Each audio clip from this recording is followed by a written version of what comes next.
Alrighty, we are in gratitude. Here now live streams. Here now live stream number 25. Nourishing your inner child and finding joy in the moment.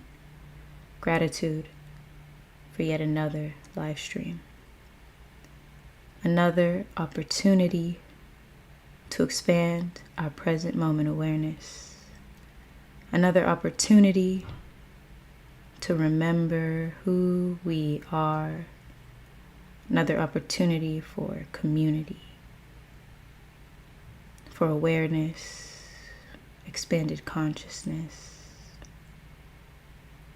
Gratitude, gratitude, gratitude.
John. What's up, John? Love your consistency with the content. Thank you, John. I appreciate that. Much love, much love. I have been enjoying Here Now live streams so much. So I realize and can fully see just how easy it is to be consistent when you enjoy what you do, you know? Thank you for that. I am Shibi. Hello, Halito. Wholeness and power to all. How are you, Morcie? Hello, I am Shibi. It's good to see you back once again. I'm doing well. How are you doing? How are you feeling? John, how are you feeling? I hear foxes can also purr. What? What's up, Adrian? How are you feeling? I like that. You know, we're going to start creating a list of all the animals that can purr. That'll be real cool. How's everyone feeling? How's everyone's day been?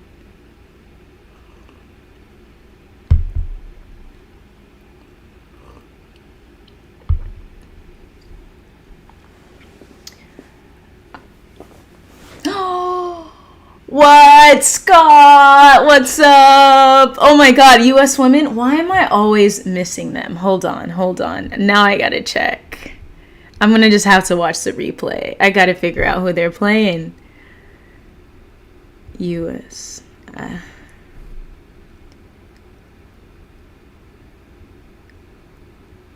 Yep, they're on 1 minute 38. They're playing Canada. Oh gosh, this is gonna be a good game.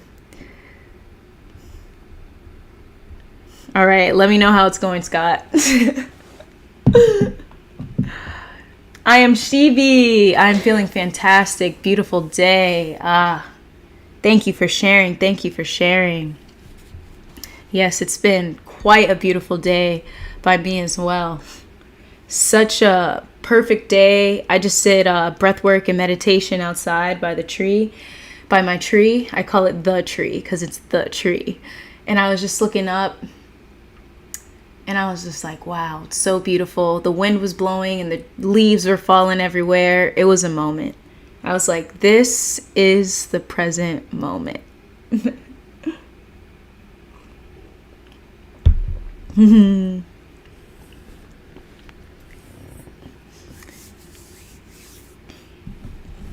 I am looking forward to today's topic and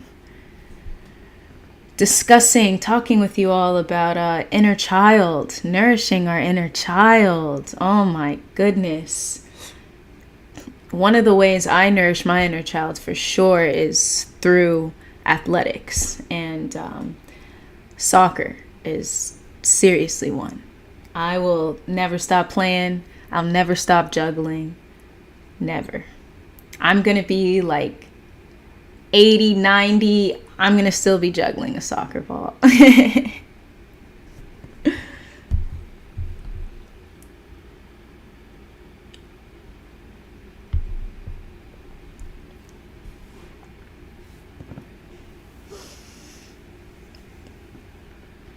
Let me know in the chat, what are the ways everyone here nourishes their inner child? What do you do? Making sure you don't become a stickler.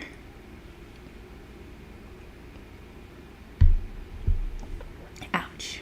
This tea is hot, and I continue to grab it like this.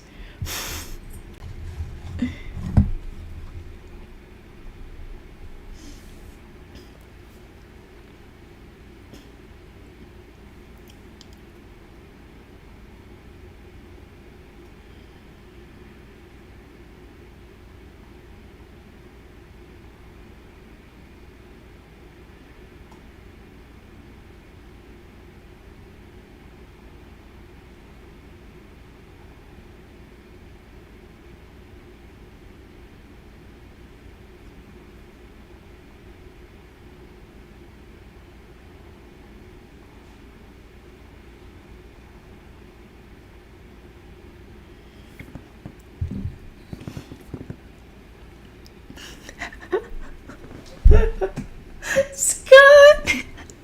I nourish my inner child by having them. Honestly,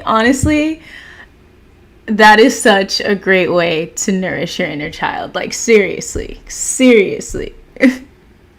It's funny, but simultaneously so true. How could you not nourish your inner child by having 2 kiddos? By having a little Maya and a little Luca?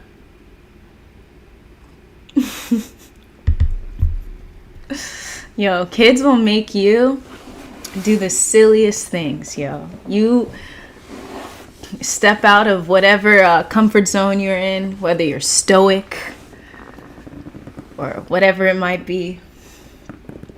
Kids are actually the most direct way, I feel like, to help you nourish your inner child.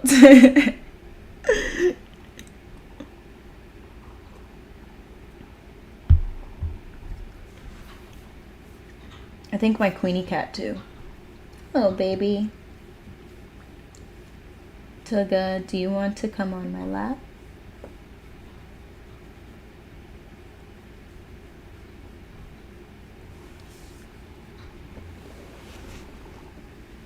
Sit, no one else? How do we nourish our inner child? Who wants to share? I'm gonna hop on in.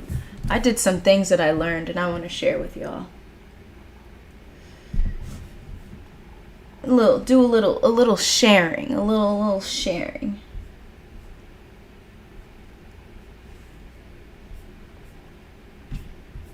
I would say this before we even get started, all right?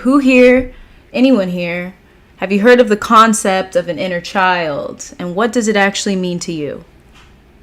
What's your idea of the inner child? What comes to mind before you might even look up any definitions or things like that? When you hear the word inner child, what comes to mind? When you hear the word nourishing your inner child, what comes to mind?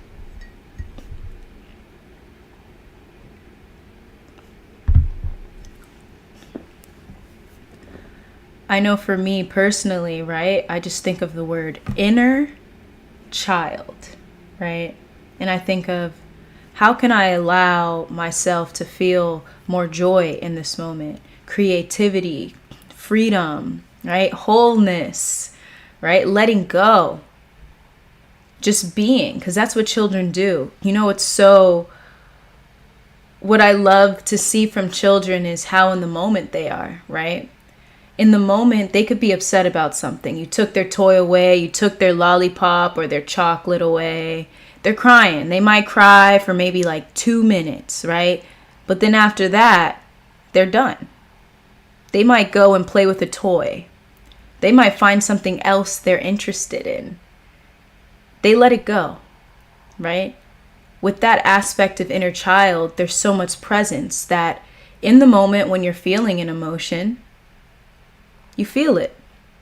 You do your thing. You cry, you let it out, and then you release. You're no longer attached. And then you're in the next moment, right? And so when I think inner child, I think joy, I think freedom, I think letting go. You're so in the moment that each moment is its own moment. And as you move on to the next moment, that moment's over and there's no attachment. And that's what allows us to create, to be so creative. Because when we're too stuck in survival mode, we can't be creative. We're too concerned about the future. We're too concerned about the next day. We're too concerned about a future moment. Right? It doesn't mean that we cannot concern ourselves with future moments. Like, obviously, if we got a plan to do something, we do it, right? But it's a matter of being aware that we're living in a society that prioritizes its own idea of productivity. And often that idea of productivity doesn't necessarily encourage inner child awareness. So those are a couple things I think about when I think of inner child. Inner child. I am Shibi. I allow my inner child to just be and feel the love. There we go. There we go. I know Queen came to make an appearance. She's like, I'm going to just chill on your lap. So yes, allowing your inner child to just be and feel the love, that is a big aspect of the inner child. Being, compassion, which is love. Because often throughout adulthood, a lot of things that I've seen lately is when there's younger people who are super bright, and they're bright, there's a sense of optimism. And then I'll hear people say, the world hasn't done their deeds on them. They're still bright. They still see the light in the world. Like, it's so normal to have that light within you, that brightness in you be dissolved from ego, from fear, because that's what the world does. And it's just so normal that within adulthood that your inner child is suppressed because of society and the world. And I thought that was so interesting. I feel like it often comes off as a bit dismissive, right? To someone who is just so bright. And to say, you're bright because the world hasn't diminished your light. Or is it, you're bright because you have not allowed the world to diminish your light? Or is it because you have not allowed the people around you, you haven't allowed their influence and the way they deal with their reality to diminish your light? The other day I saw this video of this guy. He was homeless. He was homeless since he was 7, he said. Homeless since he was 7 years old. Insane. And his energy when speaking, I was like, this guy is homeless and has such an amazing outlook on life. What he was sharing was how, he moved. He was just doing a lot of hitchhiking, traveling around California and Nevada. And he would always just tell himself, in his words, just be happy, stay happy, stay happy. That was his way. I feel like that was his way of continuously being in the light, because it's rough on the streets, right? You got to watch out for yourself on the streets. He mentioned, being friendly, but not getting too close to others as a street rule, just ensuring. He says, when you're homeless, you don't really want others to know you're homeless. So you have to blend in. You don't want to really be seen. He was really he knows the way of the streets. And when you speak to him not when you speak to him, but more of in his interview, I recognize that he kept his light somehow, some way. He said the night before he was sleeping under a bridge and all of his things were stolen. But yet that day he was up, he was having that interview. I didn't feel resentment from his energy or anything like that. I was highly impressed and recognized that it's always your perspective. It's never your life circumstance. It's not that. It's never what's happening in your life. It's your thoughts about what's happening.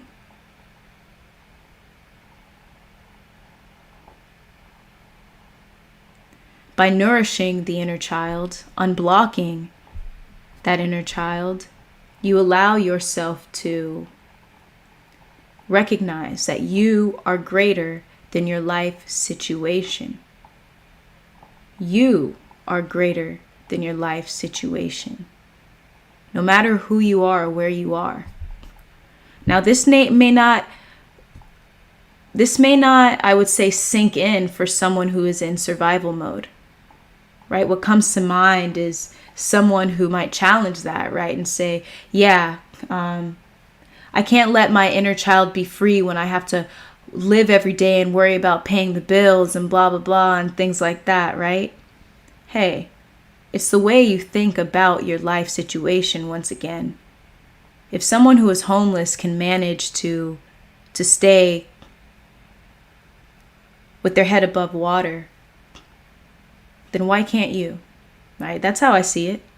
And by the way, there was a video 10 years later, and this individual, he had a plan to go into the army, but he didn't. Someone found him, asked him if he wanted help. He got help, and now he's a property manager of somewhere in Big Bear. He has his own home. He got help. It's all about your mentality. What you need will come to you, always in divine timing. Someone who had a pure heart said, I can help you as long as you want to be helped. That's what matters the most. If you find yourself in a place where you don't like to be, it's a matter of, do you just want to be there and complain about it? Or do you actually want to make steps towards another perspective, a lighter perspective, a truer perspective, the realist perspective? Because anytime we're in those moments where we're so down, we're so low, that's always some form of an illusion.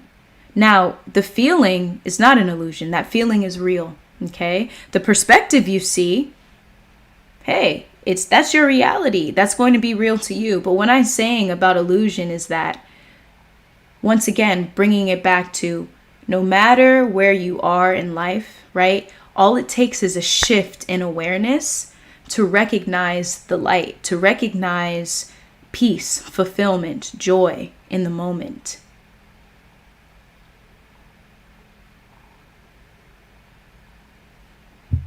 It's always the ego, right? The aspect of the mind that thinks we're separate. It holds on to an identity, right? The poor me identity, the I need to survive identity, the I'm out here in these streets and I don't have time to open up my inner child, right? That is an identity. The identity that will keep any individual in discontentment, in survival mode, in chasing to live every day. More future oriented.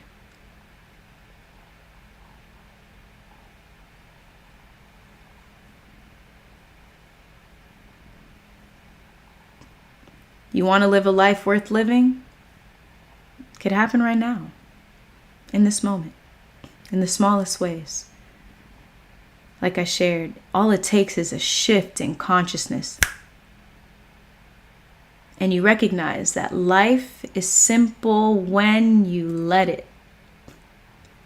Life is simple when you let it.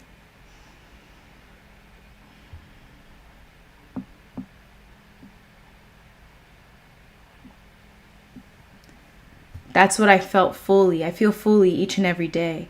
I tell y'all the 3 ingredients for me to stability, emotional stability, continuing to invite presence in my life: meditation, breath work, gratitude.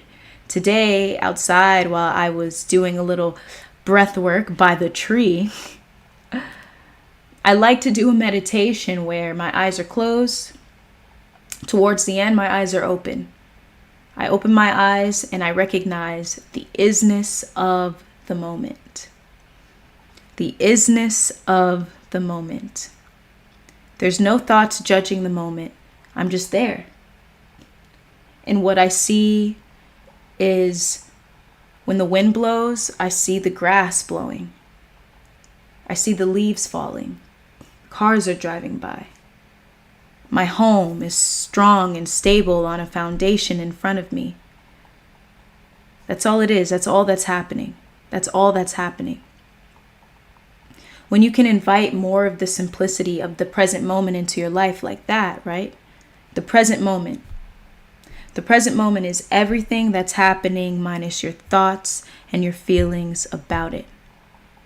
So in that moment of meditation, I'll always remember this is the present moment. It's simple. It's simple. It's simple. Did I say it's simple? And it's very helpful for me when a certain thought and emotion arises, right? Whether that is a feeling of anxiety, a feeling of frustration, a feeling of overwhelm. The more I invite that into my life, it's a reminder of, this is the present moment. This is the present moment. So immediately, a little slight smile comes. I have transcended this negative thought in this moment. I have transcended this overwhelming emotion in this moment. Gratitude, gratitude, gratitude.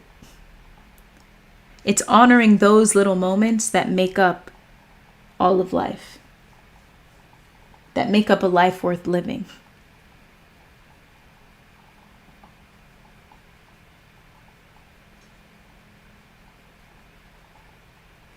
We might get caught up. We might get a little distracted, Things happening in the world. Trends and just whatever's happening, what's ever trending, what's on the news, whatever you consider a distraction, right? When I say distraction, it's distraction away from everything I just shared. Distraction away from recognizing the present moment. Because what is, I would say, encouraged is a chase.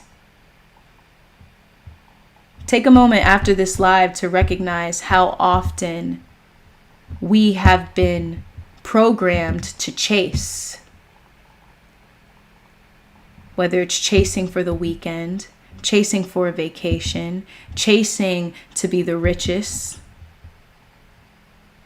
chasing to improve, to impress the people around you, chasing, doing everything possible to not fully enjoy this moment right here, because this is life. This is life, right? Now, let's think about it. Chasing is very helpful when companies are trying to make some money. Yeah, they want you to chase. They're going to tell you, oh my gosh, you have wrinkles, buy this cream. They're going to tell you, hey, you need this drink. It's going to make you so energetic. The list goes on. Chase, chase, chase, chase. Shoot, if you do a little bit of breath work, I'm telling you, you won't need that caffeine anymore. You won't need that caffeine. This is coming from someone who doesn't drink coffee at all. And I can tell you, you wake up in the rising, you do some breath work, you're up. You are up. Your chi is moving. All right. There's a horse race going on in there. Your chi is moving. Do a little breath work. Indeed. Stay away from the news. You already know. Oh my gosh, you already know the dark energy on the news. Stay away from the news. The news is honestly a joke, y'all. If you just watch it from a heightened state of consciousness, bro. Oh my God. They're clowns. Absolute clowns. And it's just imagine all you're constantly being told is the tragic things that are happening in reality, tragic things that are happening within your your city, This is not to say that these things are not happening, but the news sells fear. They sell fear. Those who aren't aware of that, what you think is, I have to keep watching it because if I don't watch it, then I won't know and I'm going to end up like those people. So it's a loop. It's a loop. I need to watch the news. I need to find out. No, you don't. You don't. Not necessary. Yo, Swanson, goal. USA 1-0 Canada. Let's go. Let's go. USA, 7 minutes in. We're balling. We're balling. I am Shibi, truth, Adrian, but instead you can reprogram to attract those things you want. Exactly. Right? You can most definitely. And often what that means is taking space away from whatever makes you feel like you need to consume it in order to alleviate fear, right? The news sells fear and says, watch this so in order to alleviate your worries. So they're continuously selling fear to quote unquote alleviate your worries. It's not happening. It doesn't work. It's not conducive. It's the same thing of whether we are using Twitter or social media, right? This is what I say, all right? It's not what you're using. This is how I see it. It's not social media. All right. It's how you're using it. How are you using it? Because social media is such a huge world. There's so many options. There's so many channels within social media, right, that you can choose from. One of the channels are the news, right? So you can say, hey, I'm not going to go on that channel. I'm going to use it this way. I'm going to use it this way, right? Sometimes what it takes is just completely being away. Like step away so you can have a reset. You come back and recognize, okay, wow, I noticed all of this programming. Because you might come back and say, I need to unfollow all of these pages because I recognize that these pages were programming my thoughts and my mind to see the world in a certain way. And on my break, I was able to come to a sense of balance and recognize, oh, I don't need to be that way. Actually, life feels more fulfilling when I live in this state of being. Life feels more fulfilling when I'm not filled with fear or the need to know what's happening. We don't always need to know. It's not necessary, right? Otherwise, we'd just be filling ourselves up with fear every single day. Fear equals reactivity. Edward Smith, hello, good to see you again. Glad to see you back here on HNL Livestream. Yes. I am Shibi. Programming is so deep. Whew. This is why we observe our minds, y'all. Because we'll recognize where that programming comes from, where those thoughts come from. Observe the mind. Observe thoughts. Feel your emotions. You'll see how deep it is. You pull it out and you'll see all that's left is you. It really, it's more simple than, at least for us, right? As an individual. Now, in terms of the outside world, how this programming is being manipulated, that is mad deep. The strategies, the way that this programming is used to influence the collective, to think certain thoughts and do certain things. We've seen it, y'all. We've seen it. That is mad deep. But we don't have to be a part of that pendulum. That's a pendulum swing. Well, the moment you realized you're in the pendulum, you could step right out. Step right out and you watch that pendulum flow. Like, yo, that is crazy. That's a reality transurfing term, by the way. Yes, Adrian. But the thing is, you can eventually become like those people in the news when you keep watching that. Exactly. Because you are feeding into that frequency. So that frequency becomes you. that becomes the vibration, your vibration. So that's why it's so important to be aware of your environment. Be aware of what are you surrounding yourself with? Who are you surrounding yourself with? What is the information you're surrounding yourself with? Because all of that becomes your reality, which becomes your vibration, and you become just like your entire environment. Trenzetta, hello everybody. Trenzetta, welcome back. Another Here Now live stream. It's good to see you here. It's good to see you here, for sure. Adrian, go live on Insta. I will. Not right now though, but I will. I am like I said, I'm trying to figure out when. Because I like my Here Now live stream 3 times a week, you know? But I do want to go live, and I'll specifically go live to have a chat with y'all. I will let you know. Don't worry. I didn't forget about it. It's on my mind. It's on my mind. I got you, Adrian. I know John has been asking too, so I got you, John. I got you, Adrian. No worries.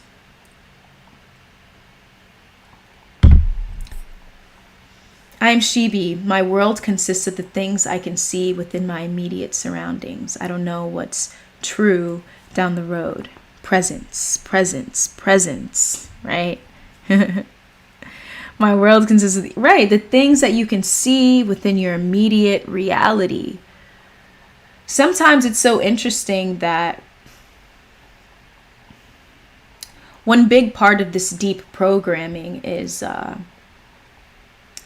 the autopilot that is encouraged, the autopilot that is rewarded in a way, where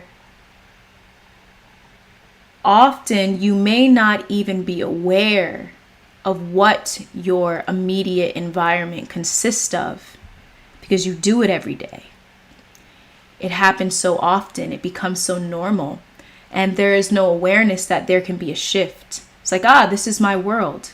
This is my world. And so this is why it's so, the process of, Bubs, what are you doing? Queen. You know, there's not a lot of room here, Queen. I just want to let you know. Boo-boo. Okay. Do-do-do-do-do-do-do-do.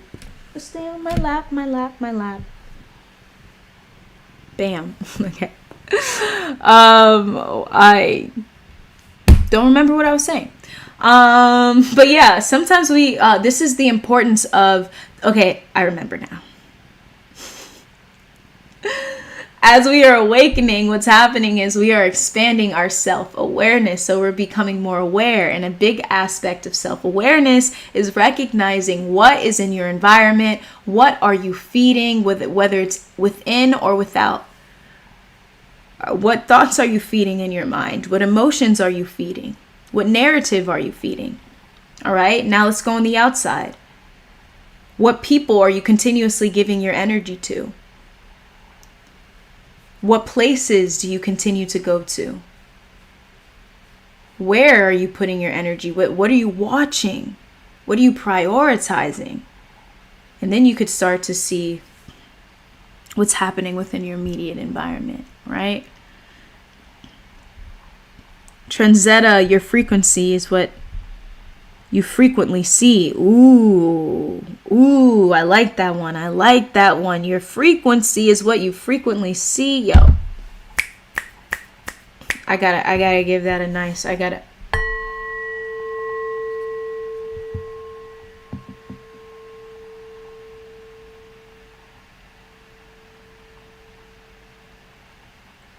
cheers to that.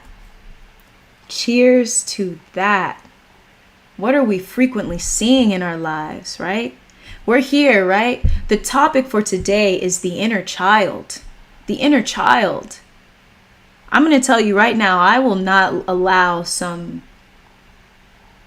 crappy programming to stop me, all right, from being in touch with the inner child. I looked up some definitions for it, right? The inner child. And I wanted to share one, the one that I think aligns most with my day-to-day, how I, and I think it's going to align most with y'all too, okay?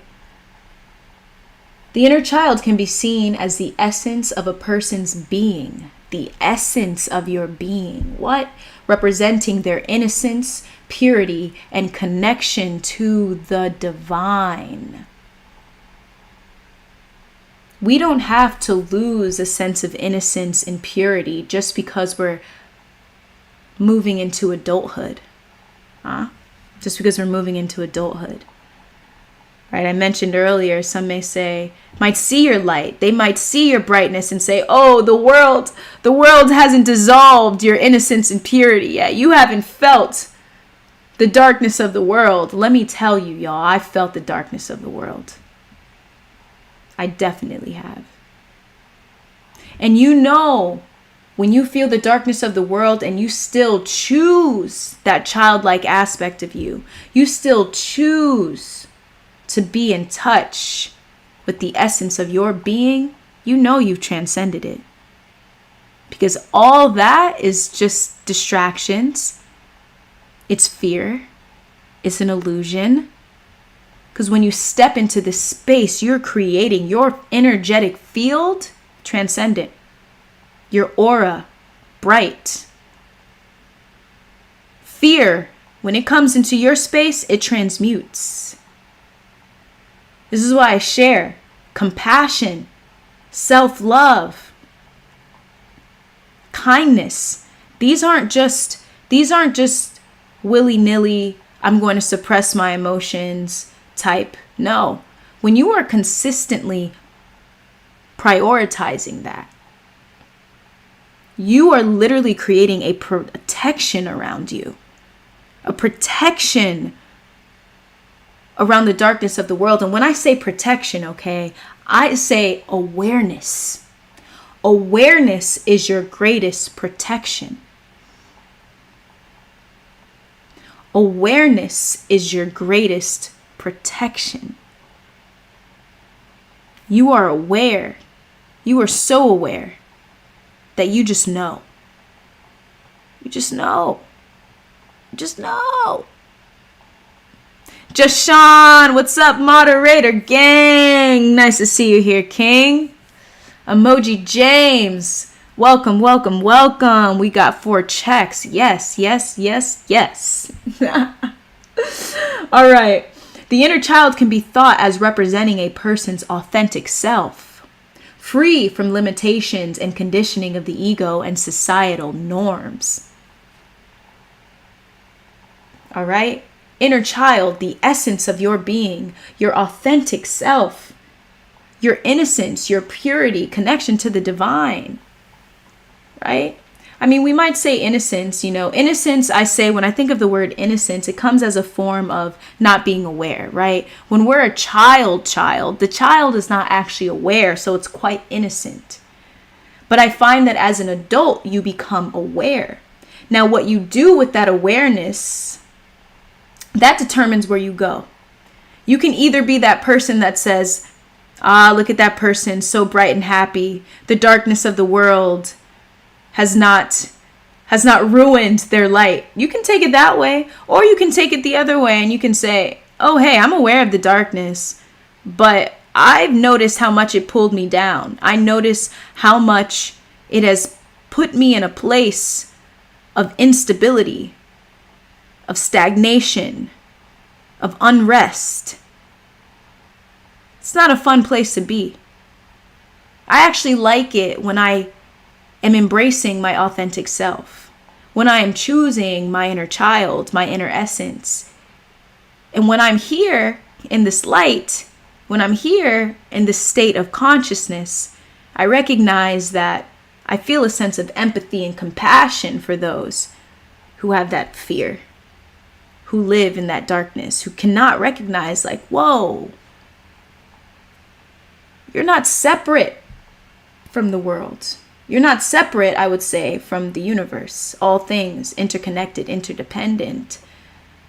In this, when you choose this side, right, your connection to the divine, to source, is, you never forget it. I mean, once you know, right? Once you know, you know.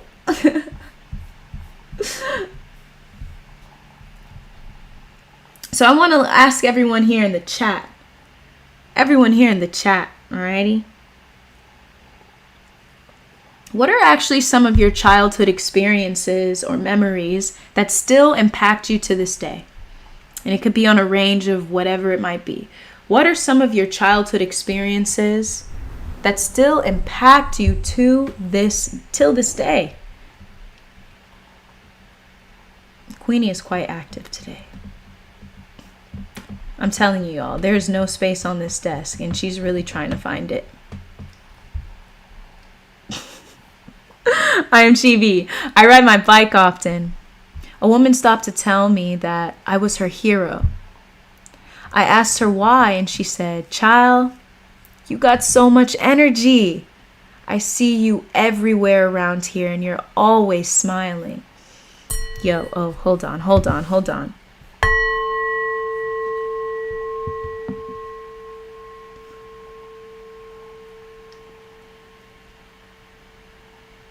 I am Shibi. Your light is shining so bright.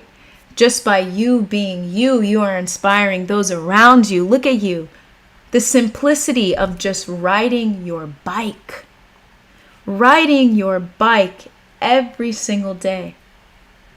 You are allowing your inner child. You are nourishing your inner child. You are embracing your authentic self. Feeding yourself. And with that, very naturally, you're sharing it with the world. Just with that bike. Thank you for sharing that. I am Shibi. Thank you. It was beautiful. Edward, my mother was quite a violent person, so I remember having to constantly being on the lookout for how she was feeling. That made me hyper aware of people, emotions, and reading people. Wow, yes. It's both a blessing and a curse at times. Learning to uncouple my own emotions and behavior and judging myself constantly has come from that. I gotta give.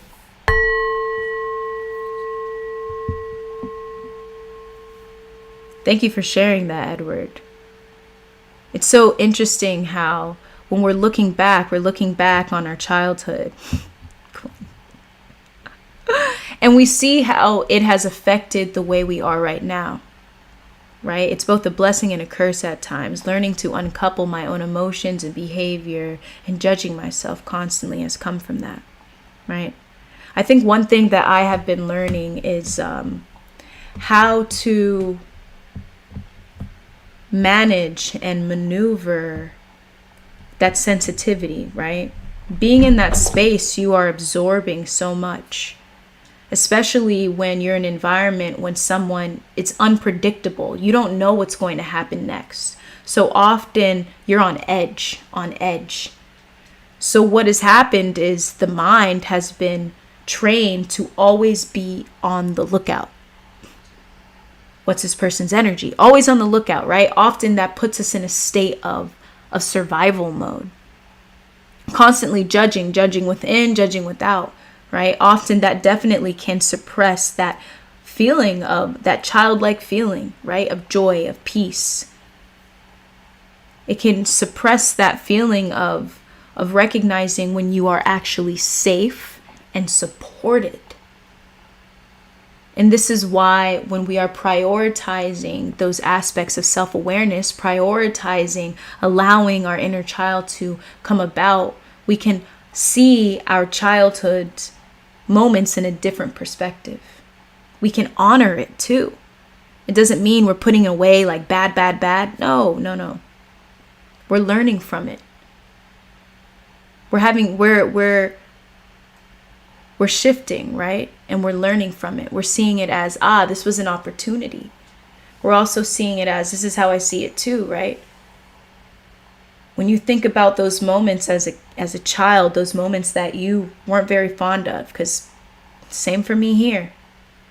I say, all right, what if this was what I chose? An aspect of me chose this. What if that was the case? We're just having a shift in awareness, right? What if an aspect of me actually chose this, my experience, for this to happen? And then what comes to mind? At least for me, I find myself shifting to a perspective where I see myself transcending it. If I chose this, that means I knew that I could get through it. That means I knew that this would shape, mold, and refine me into an awakened being. Right? Edward, thank you for sharing that. Edward, it made me able to see easily what people are feeling and need, and it's made me very considerate, but also can mean neglecting my own emotions and my own needs. Edward, I can tell you that I relate to that. Now, I may not have like your exact unique experience, you know, but I want to say that I appreciate your story and I appreciate you sharing this because it's bringing up something so deep. And what we need to recognize is when we have certain experiences, we're taking in I would say it influences our behavior and how we engage with the world. And we recognize what is for us and what's not for us. And I find that I have the tendency to do the same, often neglecting my own emotions and often neglecting my own needs. But once I became aware of that, and I noticed how important in my life it is to overcome those things, it becomes an intention each and every day to put myself first. And what brings up in that process is shame, is guilt, right? It's like, I'm so used to putting others first. I don't exactly know what it feels like and looks like to put me first, because putting others first was a way to survive. It was a way of the mind created to have some form of stability, because it felt like the outer world was not in our control. And once we fully and wholly recognize that, right? Fully and wholly recognize that, we can actually start shifting and recognizing that this doesn't have to be my life. I know for me, it was so draining for me that I knew I had to make a change. And especially too, I can tell you what influenced that greatly was actually this platform. One being a coach and another coming on here. What I found that having a sense of responsibility was the catalyst for prioritizing that aspect of me, that inner child, giving it awareness, just on a personal level. And saying, I'm not neglecting my needs. I'm going to allow other people to be who they are. We talked about that here on this live stream. Allowing others to be exactly who they are. And often a big aspect of no longer prioritizing others is allowing them to be who they are.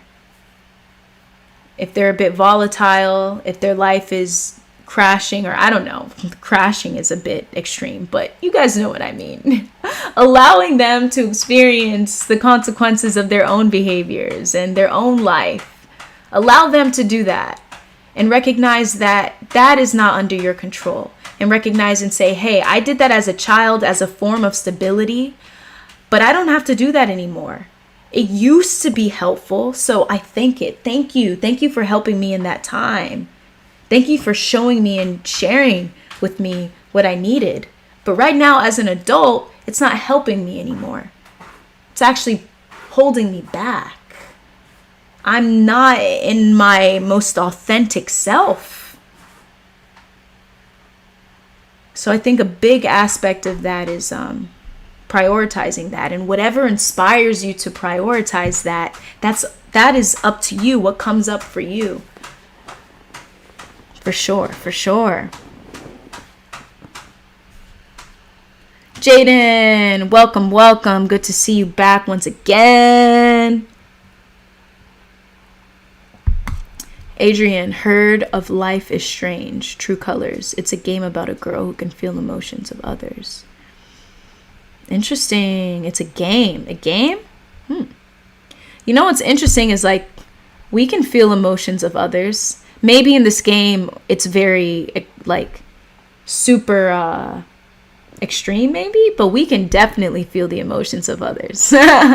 Especially if you're here some form in some way as you awaken. Your empathy, it starts to expand, and so you start to feel the emotions of others, whether that is something you've always felt or it's starting to expand even more, or both.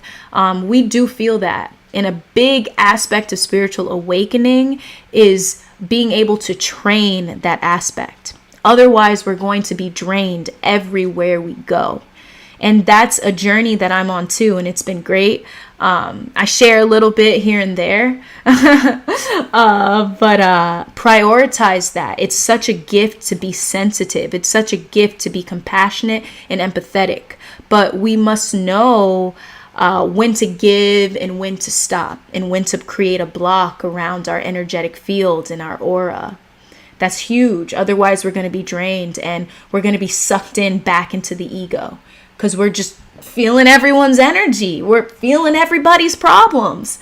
And it's not our problem. We send them love. And once again, we can be a light for them to recognize that. Right? But yeah. Transetta, childhood trauma sucks. It sucks. It definitely sucks. But I like to say, we're beyond it. We are not that story. We are not that narrative. It's something we did experience. We don't need to suppress it. Once again, prioritize breath work, meditation, gratitude. You are creating a safe space to revisit any memories that must be revisited in order to release.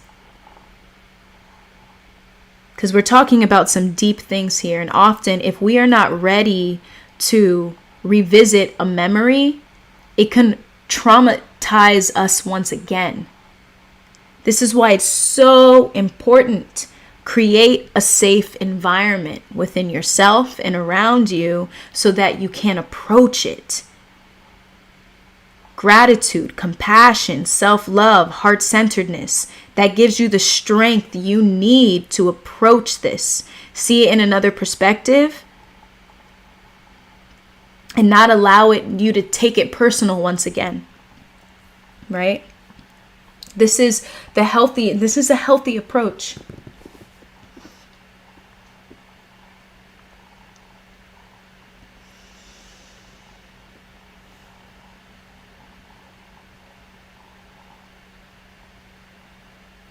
Deep talks, y'all. Deep talks. We're going in tonight. Here now, live stream number 25. We're going in tonight. Like, oh my goodness. Spiritual Pop. Hello. Welcome to Here Now live stream number 25. Great to see you here in the chat. Welcome, welcome. Transetta brings enlightenment sometimes as well later in life. Indeed, you know. When we're children, we're innocent. We don't know any better. So we do the best we can to survive, and often we create certain habits for us to quote basically survive every day. And later in life, when we see that those habits aren't nourishing us, are holding us back, they're stifling, I think that's the word. Stifling our relationships, right? Because that's important too as we get older. Ensuring that we are attracting healthy relationships. And that also means ensuring that we are becoming aware of past conditioned patterns. We are becoming aware of what it is, how it is that we engage with the world that continues to attract people that aren't for us. What is it that we're doing? It's not blaming. You don't blame yourself, but you are taking responsibility for your actions, even if you don't mean to, even if you're on autopilot, you don't mean to. The thing is that you're still doing these things, right? So that is what taking accountability means, right? You recognize that this is happening. You might be hurting someone else. You might be hurting yourself, but you recognize, I know that I can make a shift. All it takes is a shift in awareness. And you can start making those changes. Be here right now. Invite that inner child in the best way you can, right?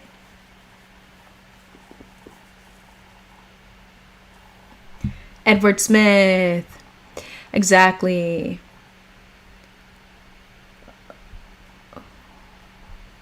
Whoa. Exactly. It was something born out of survival. Now focusing on my feelings and my needs can be difficult and sometimes confusing at times because I had to cater to someone else constantly. I had to recognize the pattern that I unconsciously sought that out in relationships. Someone who I can focus on their needs more than mine.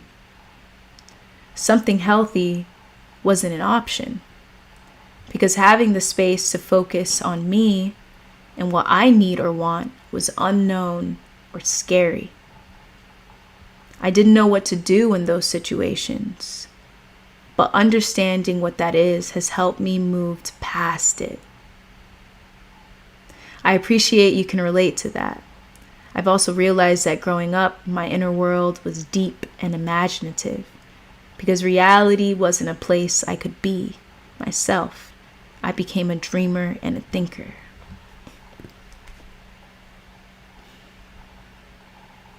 Thank you for sharing, Edward, once again. You know, what's so interesting is that I relate to that too. I relate to that too. You end up creating. You have the craziest imagination. You do what you can because, once again, it's a survival. It's like, I'm going to, right now, the best thing that can happen is what I create in my mind, right? And once again, that's when we start developing our sense of imagination. And as we become more aware, we know how to use it instead of it using us. Because I know that I recognize in my past, and I actually created a video on that, where I would step into this mode of, I would be daydreaming for days on straight, just like daydreaming. And it often happened in moments where I wasn't happy with my reality. So I would daydream and just daydream. Whenever I could, I would daydream. Yeah. And it's a matter of everything that we've spoken about, like stepping out, recognizing our patterns, and actually utilizing that dreamer / thinker aspect of us, right? You know, here on this live, I often speak about, or on this channel, I often speaking about observing the mind and going beyond the busy mind and not getting caught up in thought, right? That's one aspect. When you develop a relationship with not getting caught up in thought, not getting caught up in visions, it's easier to be able to use that dreamer thinker aspect of you, where it's not using you, but you are using it. You are using your visions, you are using your dreams as a form of manifestation to manifest, to create your world, rather than it taking over you, right? Yes, again, a blessing and a curse at a time. Indeed, Edward, indeed. Thank you for sharing. This was some deep stuff.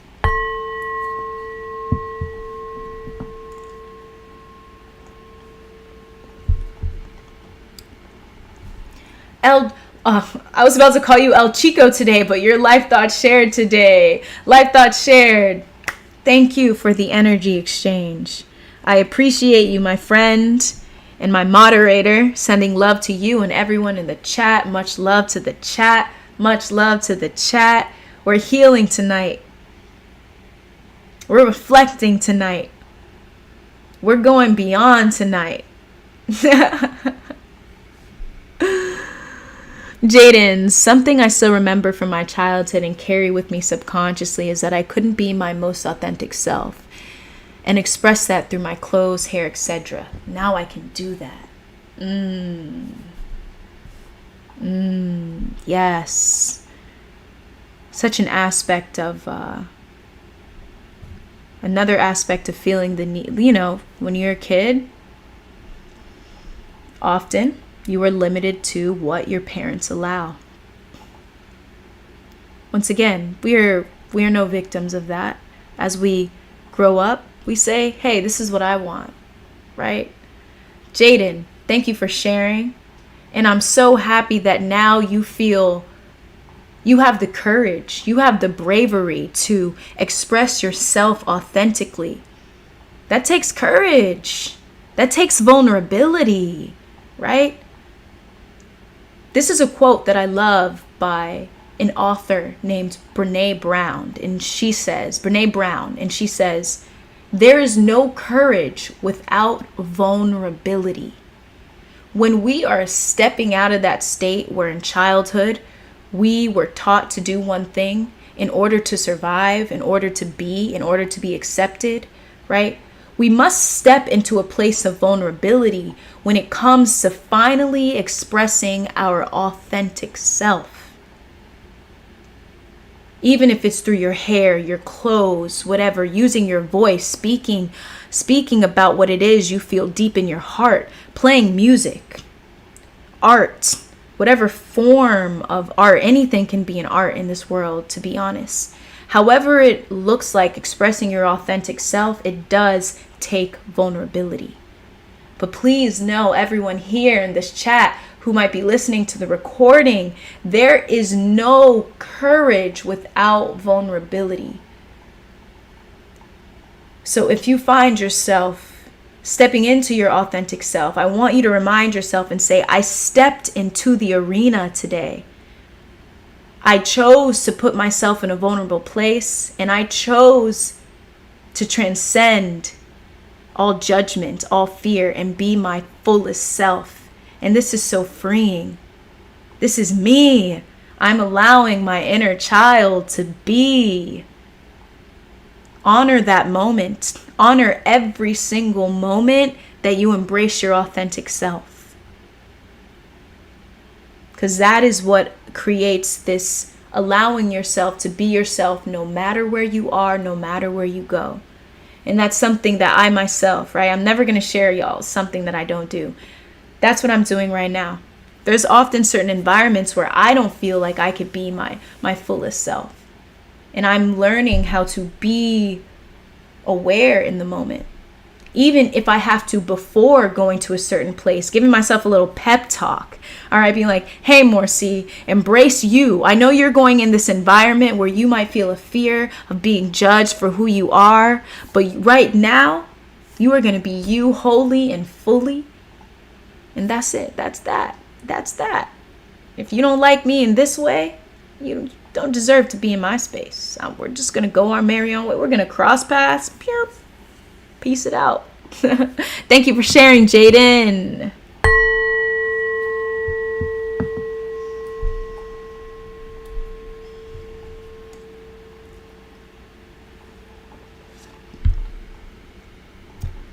Jaden, it still feels liberating when I can literally wear what I want and go to the barbershop and get whatever haircut I want.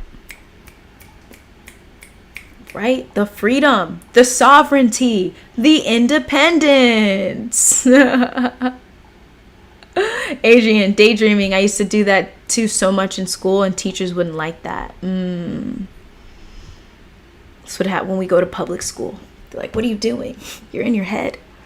You're not solving this math equation. Thank you for sharing, Adrian. Yeah.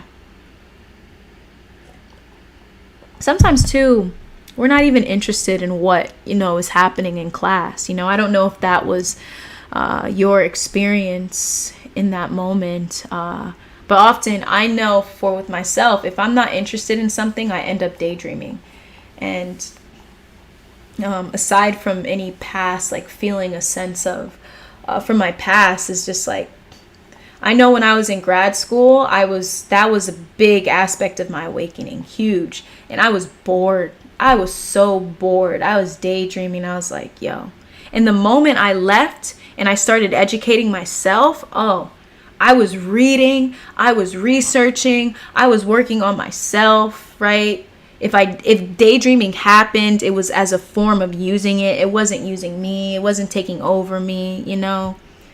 That's a great way to recognize when we're doing something that doesn't align with us, that doesn't align with our life purpose, doesn't resonate. It's a great way to see that imbalance, you know? Edward Smith, that's a great quote, so true. It reminds me of someone who said, being brave isn't the absence of fear, but being afraid and doing it anyway. You cannot be brave without fear. You know what? I gotta put the book because I'm pretty sure I feel like Brene Brown in her book about that, and I read that book on my journey. So this is reminding me I need to add this to my my store, my Amazon, the bookstore for y'all, to show you all the books that I read. And I remember that quote, right? Being brave isn't the absence of fear, but being afraid and doing it anyway. You cannot be brave without fear. There you go, right? Sometimes we can think about the word fearless, you know? It doesn't mean, it's like, how often are we actually fearless? Because when I'm doing things and I'm stepping out, yo, fear is there. Okay, fear is there. But it's your relationship with fear, right? Here's something I learned, and I don't know if it was from Elizabeth Gilbert or Brene Brown, but it was this visual of telling fear to take the back seat. You're driving in a car, all right? You're saying fear's not going to be the driver. All right, so I'm sorry, fear, you're not driving. All right, scoot out. Psh. Also, fear is not going to be, all right, in the passenger side. You're going to have to take the back seat, all right? You just chill there. I recognize that you're going to be with me in the moment, but you know what? You're going to have to take the back seat. You're not going to be I would say, the lens through which I see this world. I'm going to just let you take the back seat. All right. Boom. It's what is your relationship with it? And often, even in many ways, right, that fear developed from the past, once again, as a form of getting us through the day, getting us through day-to-day experiences as a kid. And so in many ways, in order to align with these things, we can thank it. Thank you. Thank you. Right? We're not romanticizing it, okay? We're not filling ourselves up with it. We're saying thank you for what you've done in the past, but in this moment, it's not what I need right now. That energy, it ensures that you are not creating a war within you. You're not creating a war with fear. You're improving your relationship with fear. This is the same thing I say with ego. Ego is ultimately the same thing. It's fear. What falls under ego is that the ego is not bad. It's just unconscious, right? I want you to know that anytime you come to me, anytime I share something, it's always going to be, how can you not create a war within yourself? Because creating a war within yourself has not ever solved anything, right? Even in the outer world, all right? It's not really solved much, That's something else, but think of it that way. Think of it like that. Edward, great question. Great question. What kind of environments do you feel you struggle to be your authentic self in? Hold up. Edward Smith always comes in with the best questions. I love a good question. You know what I find is that, one, environments where I used to be one person, and now because I've transitioned into a new person and a new way of being, it's difficult. So this often happens with people I've known for a long time, whether it's friends or family, that is where I find a conflict, because they've known me to be one person. And I find that the thoughts that arise in my mind are they going to accept the new me? And as a form of avoiding that actual truth, I might resort in being my old self. And then that is when I'm not being my authentic self. And so I'm recognizing in what I've been doing in order to transcend that is accepting me first. Because for me, that is an understanding of I am judging myself. I haven't fully accepted myself, because I know when I fully accept myself, I can be myself in any environment, in every environment. And I can say, if you don't accept me, it's all right. We move along. We allow what is to be, right? This is one of those aspects where the truth hurts sometimes. Sometimes we might avoid in order to face the truth. But often, when we allow ourselves to know truth, we are putting ourselves in the most optimal timeline, because we're not wasting our time and we're not attracting people who are not for us, And so in those environments, I choose to be as intentional as I can be. Yeah. Stretch. Ugh. Great talks. I got a sip of tea for this.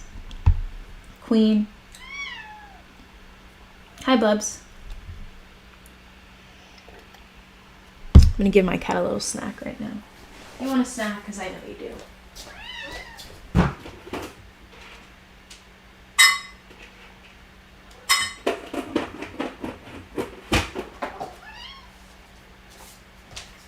Just a little snacky. Yeah. You know what? And I want to share this with the chat too. What environments do you feel you struggle to be your authentic self in?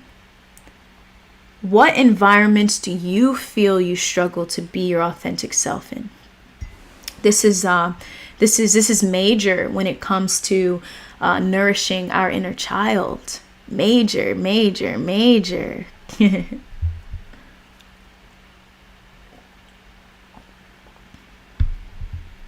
Adrian, a child educated only at school is an uneducated child. Ooh, by George Santayana. It's like saying you can't be light without dark.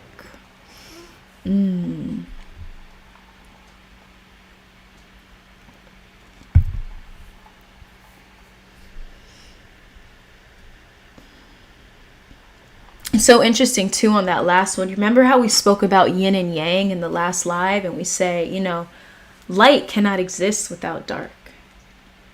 Right? It cannot exist without dark. If there was no darkness, there would be no light.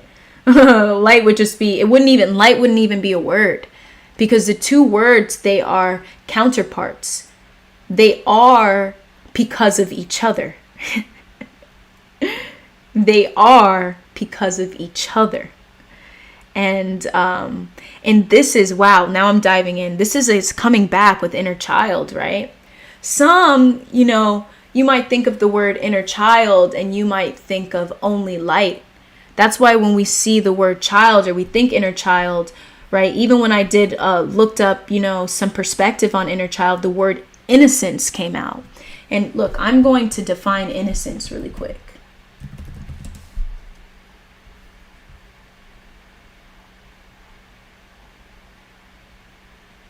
Purity, blamelessness, guiltless, freedom from blame, clean hands, virtue, morality, righteousness. I like it. Innocence, the lack of guilt. You know what I feel? This is the word. Some may think of inner child and think naive. And this is why often there might be resistance into stepping into that light after having experienced so much dark, because there's an idea that light means being naive. But when we're having a shift in consciousness, we're recognizing that we can be aware without fearing. We can recognize that danger exists, but we do not need fear to approach danger. Presence, awareness, consciousness is what's necessary when approaching those aspects. So yes, you can still step into your inner child. You can step into peace. You can step into joy. You can live a life of fulfillment. You can step into innocence. You can step into a sense of purity. Right? You can step into, what was the other word? Connection to the divine. Bro, we're going in. We're going in. Right? So yeah. And going back, Adrian, to a child educated only at schools is an uneducated child. Indeed. Indeed. And this is why, once we get out of school, because it's so interesting when we talk about this, when we talk about programming, there's so many, and this is where also homeschooling, right, has come into play, in that when you're homeschooled, you may not be in a school where you're socializing often, right? I'm sure the socializing can come from other aspects. That should definitely be prioritized in any homeschool. But within homeschool, you get time to explore the creative aspect of yourself. And often the kids in homeschool, they only spend maybe, let's say, 2 to 4 hours maybe on school stuff. And then they get time to make time for creative aspects of themselves, so they have an awareness of who they might be when they're older. This is me speaking generally. I can't say this all for homeschooling. I've never been schooled, but this is what I've seen for sure. And it's like once we graduate, we're 18, we have learned what we're supposed to learn, aka memorized what we were meant to memorize, and now we're figuring out who we are at 18. We're said, oh, we're going to college now. Have you decided on what exactly you want to study, what you're going to do for the rest of your life?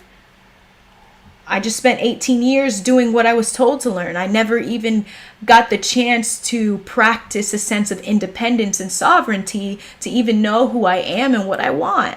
And so often it takes time. It takes time to know what's best for you. This is why, for me, I went to school for speech language pathology.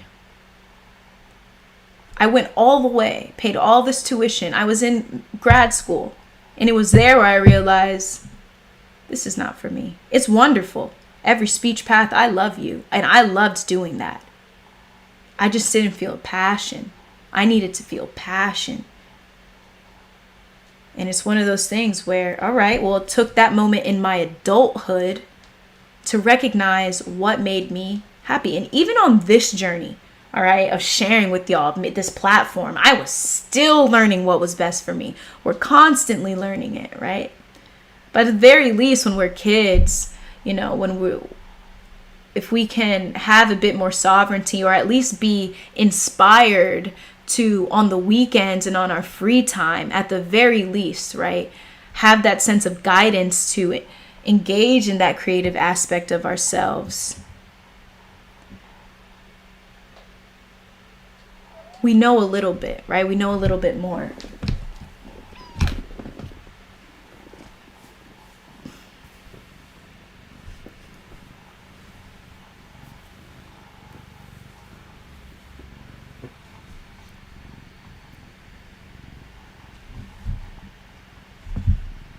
I am Shibi. That's how they control the masses. Okay, my rant is over. Adrian, I saw somewhere that school was designed to disconnect you. Whoa.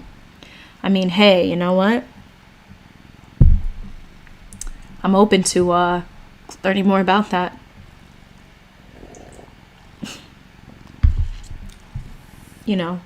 I wouldn't say school was all bad. Like I said, I told y'all, I was not a bad student in school. There was always a very studious aspect of me, but I had to learn where to direct that. And I learned to direct it in this way and doing what I love. So I would say that school, all right, if we can balance this out, I learned a lot about organization and creating my own routine with that. Routine is important, even though when we're in school, Queen cannot decide what she wants. Even when we're in school and we are in a routine where we don't necessarily like being, I do know that when I think about as an adult and, you know, not and as an adult and being an entrepreneur, having a routine is important for consistency and building. And I learned how to create my schedule in many ways. I was inspired from that aspect. It doesn't mean you can't learn outside of that, but I would say that there was an influence there on me seeing how routine. When I think about a routine, it is doing a little bit every day that helps you build up, right? You don't need to use all your energy, in every single day. Doing a little bit every day goes a long way. It goes a very long way. And that's what I've learned. A little bit each day, you're putting in self-care, whatever you need to do for your career, fitness, cooking for yourself, whatever it might be. You do a little bit every day, you see yourself building. You're building. Life thoughts shared. I struggle in new circles, but I've done a lot of work to be myself from the start. Yeah, new circles. New people. Thank you for sharing. Life thoughts shared. Zalika! Good to see you here, Zalika. Zalika, I feel like stepping into our inner child is difficult when we worry about what others might perceive. That is a big aspect of where resistance comes from when it comes to embracing that. It's judgment, right? Like, what happens? Oh, we're going to be judged. Like, we're not going to be accepted. We're not going to be accepted. And we want to be accepted. But then often, when you choose to go on the route of being accepted, you're not being yourself. So there's still a sense of lack. What I find is that with that authentic aspect of it's mostly when you're choosing to be accepted, you're staying in that space of acceptance, but you're not fully happy. And then when you choose, but on the other hand, when you choose to be your authentic self, when you really choose to say, yeah, there is no courage without vulnerability.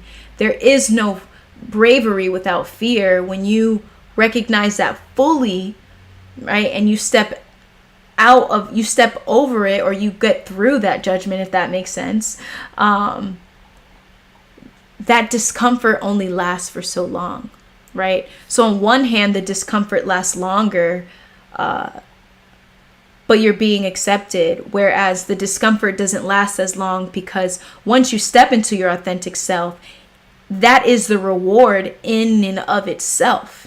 Being your authentic self is the reward. So acceptance no longer becomes the primary driver. Because you are your authentic self, naturally you begin to attract those who are like you. And even if it takes a little bit longer, right? At the very least, then you use that space to continue to figure out what works best for you. And then you attract who you truly like. So then you're not even wasting your time with people for the sake of just wanting to be accepted, But Zalika, you bring up good points. And Life Thoughts Shared, I want to give a nice little bell ring to that. Struggling in new circles, for sure.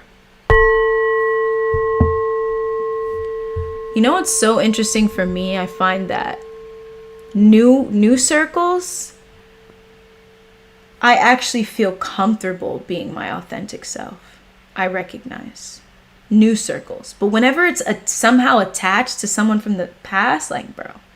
But yeah, but also I could see that, like, it's just it's fear. But we're diving in once again. Yo, I just want to say we're diving in here. Everybody who's sharing, I want to thank you. I want to thank you for your vulnerability. All of your points are so deep. All of your points valid.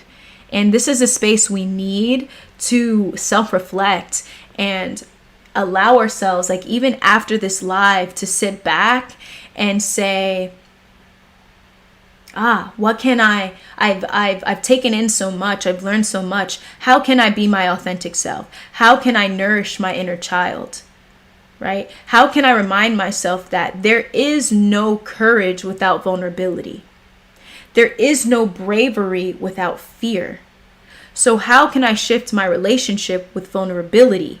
How can I shift my relationship with fear? When you do that, you're opening up space to express yourself authentically and nourish your inner child.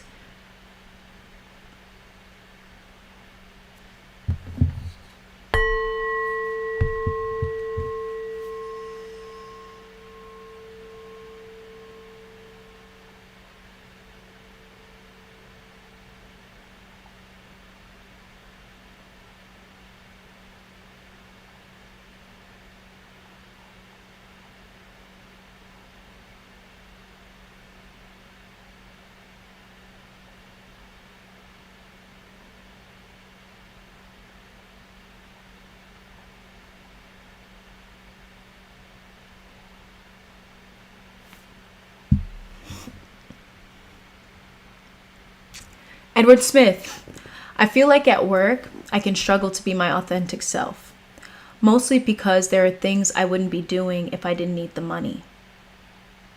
I also daydream when I'm not interested in what I'm doing. I've started to try and work on my own business and doing something I actually care about and hopefully will make a difference, even if it's small, but I need that to feel like I'm being my true self. Yes, yes, yes. This is ultimately, like, it's our way of transitioning our lives, right? It's ensuring that in the time that you have, you're feeding your inner child, ensuring that that small business, right? Or whatever it is, it may not even be a business. It can just be anything that brings you joy. What happens is, because you are allowing that aspect of you to embrace itself, that also can pour into what you do, right? Even if it is a job you may not like. And this is something I learned when I was working. Eventually I was at my job and I wasn't as happy. What I recognize is present moment awareness. It's what allowed me to find a sense of fulfillment in that space. Even though it was not what I liked doing, what I recognize is that present moment awareness allowed me to feel whole, or a sense of fulfillment in that space still. It's a recognition that I knew I wasn't going to be in that space forever. But if I'm going to be there, I might as well feel a sense of joy somehow, some way. It doesn't need to be dark. It doesn't have to be that way. Right? And so having that combination of ensuring that on the side, maybe when you're not at work, you're doing what you love, you're doing something that you love, you see yourself doing a little at a time and building here and there. Whether you're an artist, hey, maybe you're working on your art a little bit every day. Maybe you enjoy cooking, you're cooking a little bit in a day, doing a little what you love every day. And even, hey, if you're at work and you get a little bit of time on your free time, do a little what you love. That's what I would do when I was at work and I was on my lunch break, or I didn't have any students. I would put on a quick little YouTube video, or I'd have a little meditation music playing. I would sit for a minute. I'd bring a little, whatever it is, right? This is what I've learned, is that we can make our right now what it is we want it to be through our through our state of being, our state of consciousness.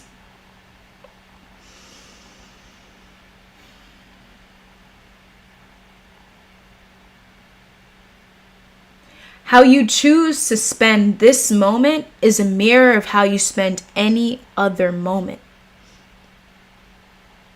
The vibration and frequency of this moment is a mirror of the vibration and frequency of any other moment.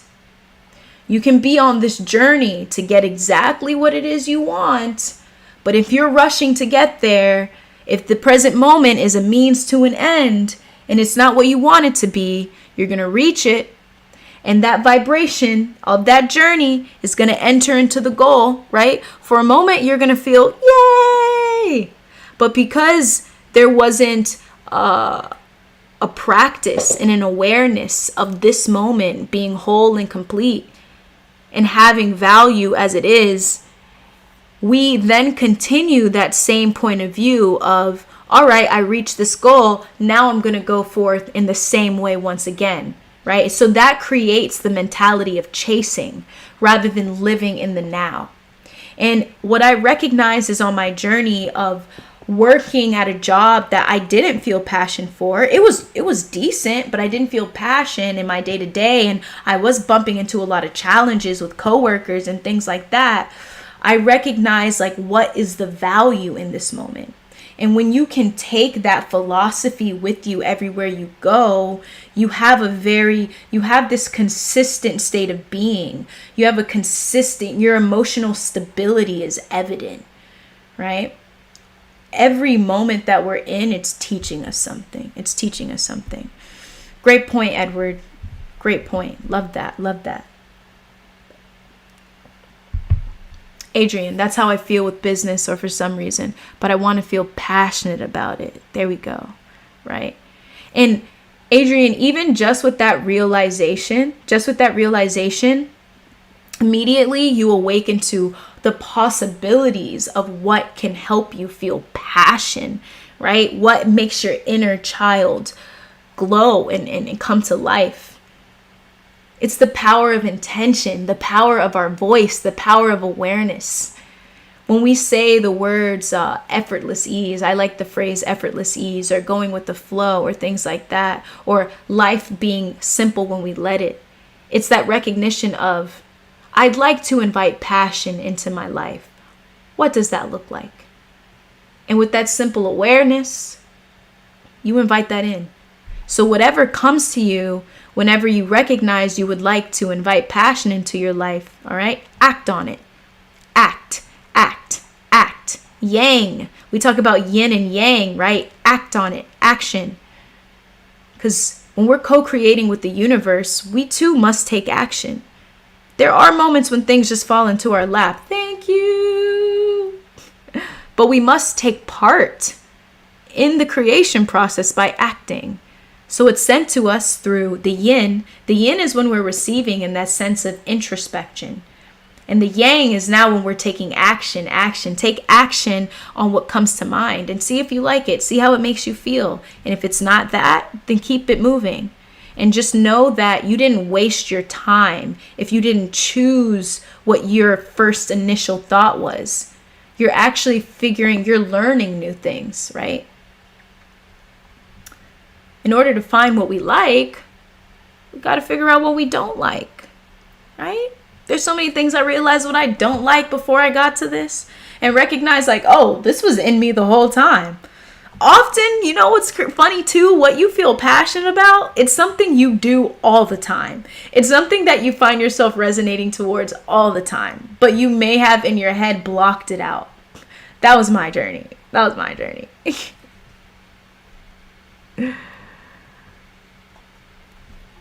Edward, just in my opinion, I feel like worrying about being accepted is because we feel like there's a universal truth about who and what you are. We have labels that we confuse as being us, like kind, stupid, etc.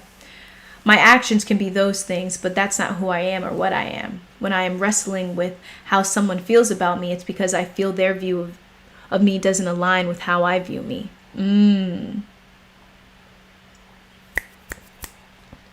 I agree. The more I make choices that align with my authentic self, the discomfort of whether or not I'm being accepted lessens. And yes, Edward, learning how to let go of people. When in reality, their view of me is their reality.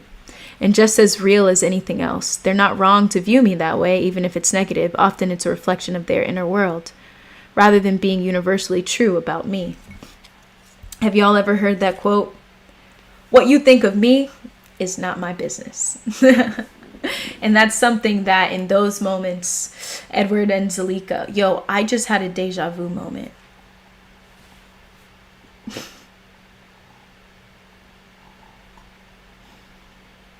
In those moments, I remind myself what they think about me is not my business, right? Their thoughts are a reflection of their inner world. That's their lens. That's their lens, right? That is the conditioned past, the narratives that they're viewing you through.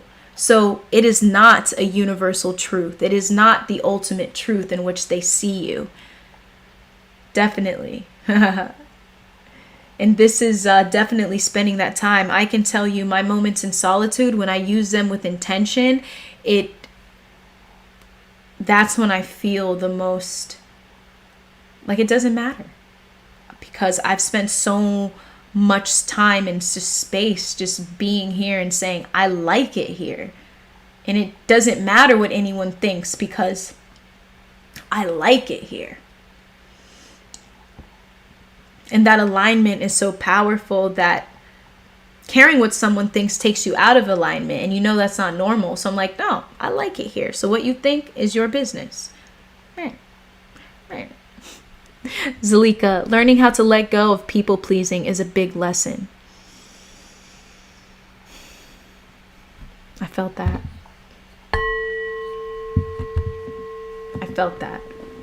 That's an aspect of me too, man. People pleasing, yo. It's one of those things too. People pleasing helped us survive. In the past, it helped us survive. It helped us get what we needed. It helped us be accepted. But then we recognize how much people pleasing doesn't help us in the end, especially when you awaken to your life purpose. When you awaken to your authentic self and how good it feels to be your authentic self. You start to be so in alignment with yourself that then you compare that state of being to the old state of being, and you recognize people pleasing does not fit into this world of where I am. I mentioned it, right? Purpose plus responsibility, right? When you have a purpose and a responsibility, like a true responsibility to that purpose where you're showing up, and it's something you love to do, right? That purpose is a passion, and you have responsibility. Often, many times, that can become a catalyst for ensuring that you're choosing the right people to be around, that you're shifting your points of view, that you are observing your conditioned patterns. Because it's actually a motivation, it's an inspiration. Because that life purpose has so much meaning, and it allows you to be in this direction where you feel calm, you feel safe. Your connection to the divine and to source is evident.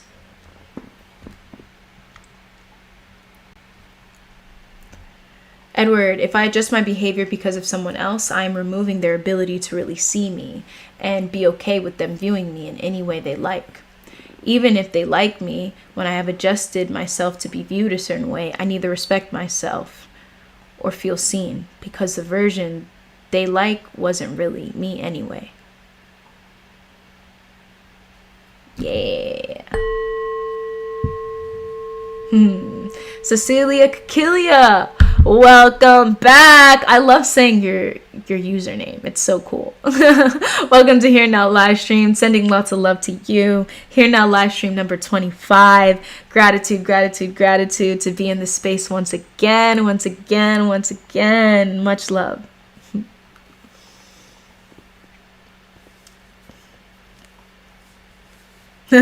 What do you think deja vu is? Do you think that this has happened before? Oh my gosh. I'm still exploring deja vu. This is what I felt with that deja vu. All right. We might be flowing a little bit into the dream world. And I know we got some people in the chat who love chatting about that. I'm still learning. What I feel about deja vu is that I dreamed that moment before. It was in a dream. So in a way, I feel like it happened before. So when it comes to deja vu, I feel like it happened before. So when I saw that moment, like the exact moment of what I see on my screen, just the moment in general, I was like, I've been here before. And it could be, you know, some say, you know, we're multi-dimensional beings. And what's happening is that within the dimension, that aspect is crossing at the same time. I'm not sure. Some say the dream world and this world are merging together. That's another thing too. So I'm still exploring deja vu. I don't really know, but all I know for certain is that I saw that moment before. That's what I know for certain.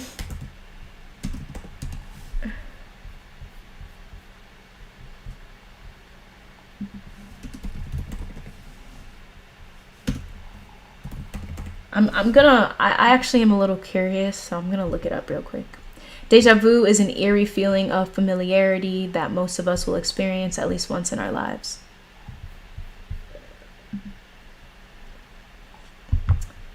Considered to be linked to transcendence, sign of spiritual awakening. It's a sign that you are on the right path and you meant to be where you are. Deja vu in French means already seen. There we go. There goes the answer. It means already seen.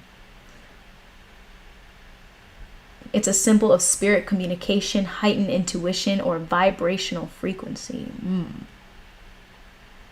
All right. Yeah, it's a little of what I knew.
Adrian, feeling so much deja vu when I'm on 20 to 30 days semen retention feels great.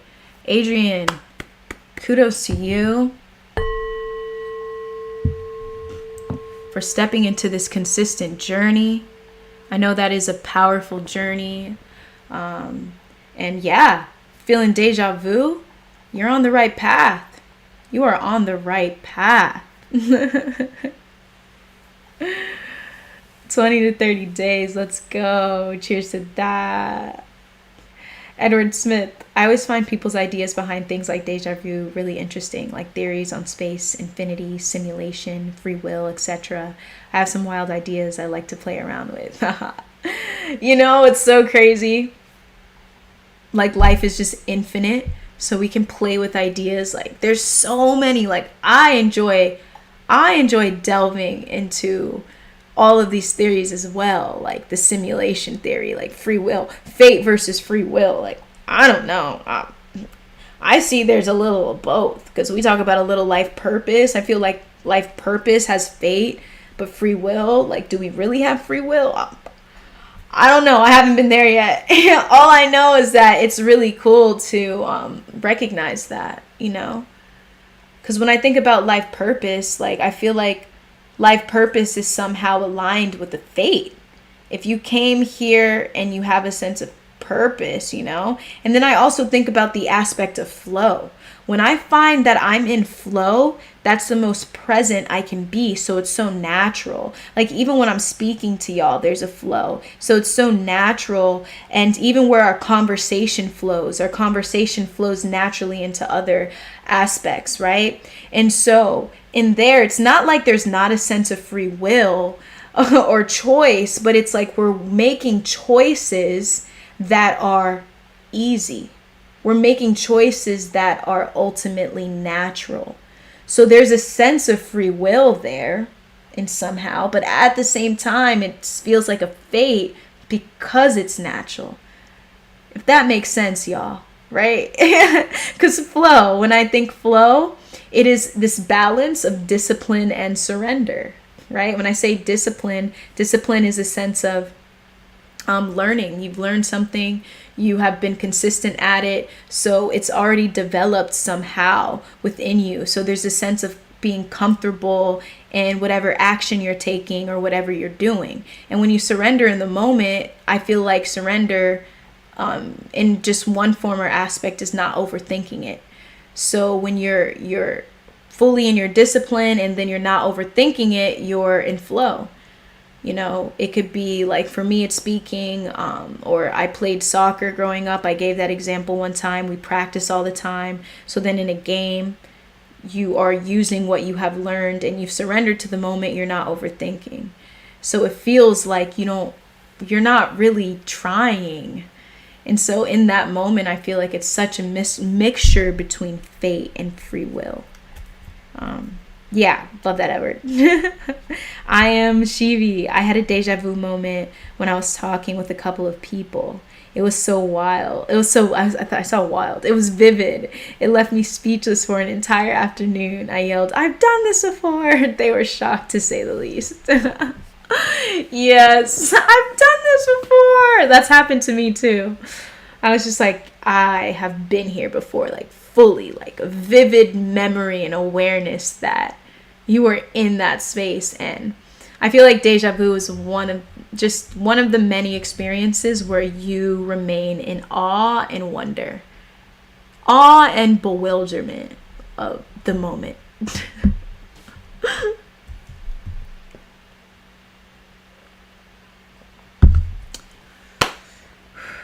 I want to thank y'all for yet another amazing talk and discussion. I hope we dived in. We will definitely talk more about inner child and inner child awareness and allowing ourselves to embrace it and nourish it every day. I just want to say I definitely encourage everyone here somehow, some way, to invite inner child, some aspect or form of inner child every day in your life.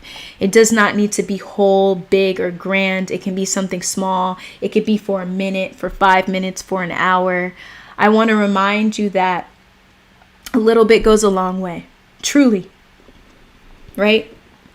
And I think that often with the mind, we're so used to seeing all these extremes of doing something in the extreme.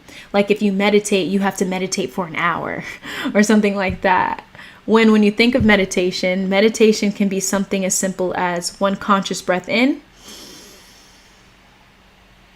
one conscious breath out. It can be as simple as that. So if you find that you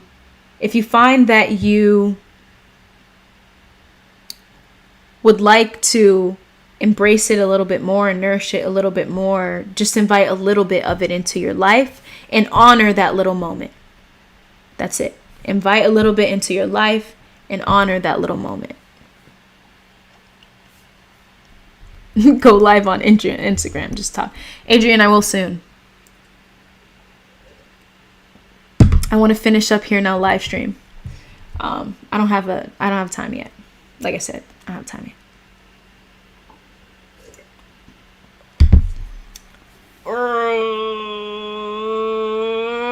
Gratitude. Gratitude. Gratitude. Gratitude.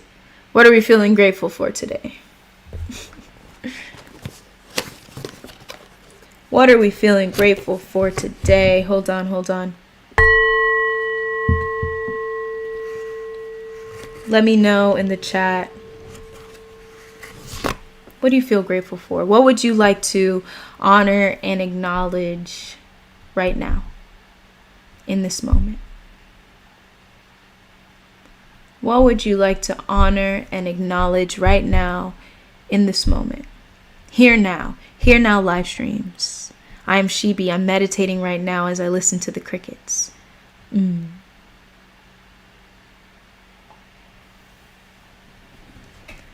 So, simple and serene.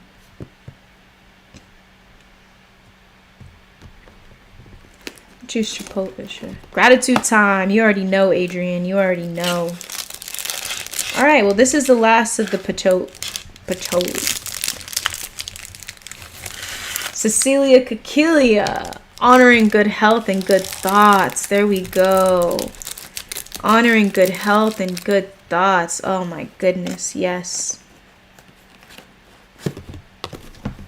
When you honor your health, right? Awareness, that awareness of it, it expands. It's so simple. I'm telling y'all.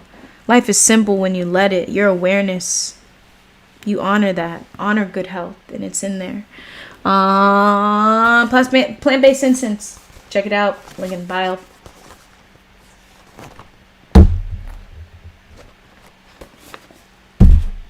Bam. Edward Smith, thank you for the stream. Indeed. This is very joyous, and I feel grateful to facilitate the space, listen to y'all, and share, and just listen. I think that's great. Thank you, Edward, for sharing tonight your thoughts, asking great questions, and reflecting with all of us. Much gratitude for that. El Chico, grateful for my family and dogs and everyone in this chat. Cheers to the 3 crystals: Negra, Oso, and Fluffy. And everyone in the chat, shout out everyone in the chat, everyone here. Your vibes are right. You guys have passed the vibe check. You've passed the vibe check.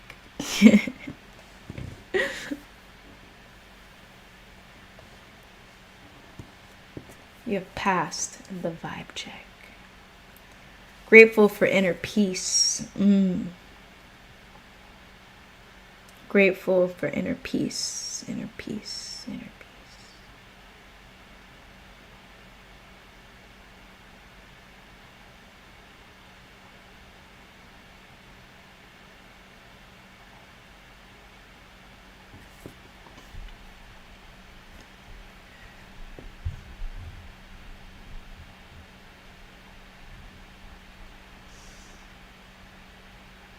Grateful for me staying in this live. Let's go.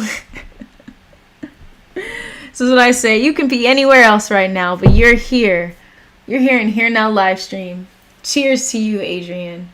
Cheers to you and your semen retention journey. You're doing well. You're doing a great job. All right. I'm going to affirm that to you. That is a spiritual journey in and of itself. Cecilia Kakilia, thank you, Morcie. You pass a vibe check every damn time. So grateful. Thank you, Cecilia Kakilia. I appreciate that message.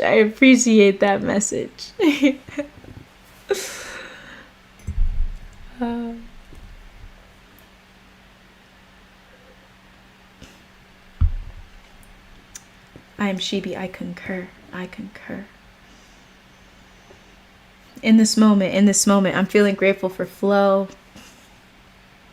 What's really nice is coming up with a topic that I know is so relatable and that we can all learn from, we can reflect on. And I feel like this was once again another opportunity for flow, another opportunity for us to expand our present moment awareness, and another opportunity to be here now, learning, recognizing, realizing, right? This is how I feel like awakening is all about recognizing and realizing what already is. Awakening, recognizing and realizing what already is. It's already here. Present moment awareness is recognizing and realizing what already is. And this space is one that feeds that sense of recognition and awareness. And I'd like to say gratitude for that. Much gratitude. All right, wherever you are, if you have an incense or you'd like to burn something, Palo Santo, a sage, whatever you want, join me in this honoring of what we are grateful for in this moment. Okay, so gratitude for good health and good thoughts, honoring good health and good thoughts. Gratitude for the stream. All right, gratitude for here now live stream number 25. We're going strong. This live is loved, it's protected, it's supported. Let's go. Here now live stream number 25. Cheers to everyone here passing the vibe check. All right. Cheers to right now. Cheers to right now. Grateful that a phone is releasing tomorrow. A phone? All right. Gratitude for a phone releasing tomorrow. I don't know if that's I don't know exactly what phone that is, but gratitude to that. And cheers to flow, y'all. Cheers to flow.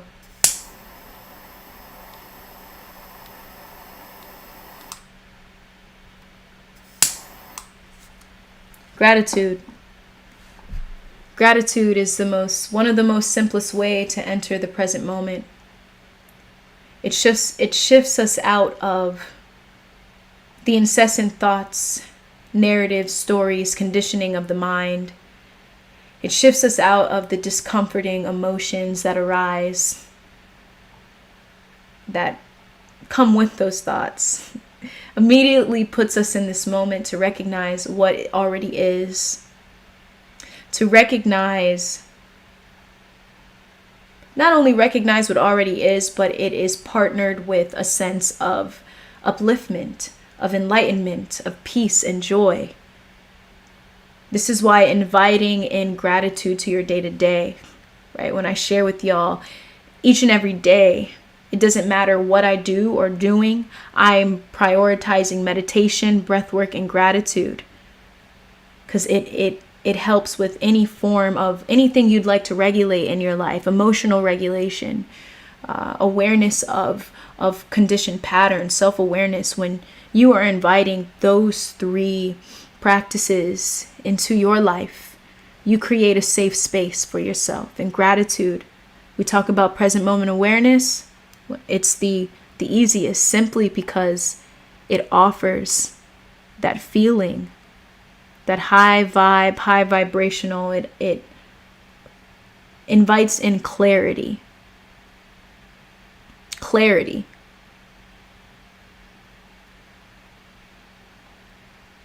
partnered with peace, clarity and peace. Cheers.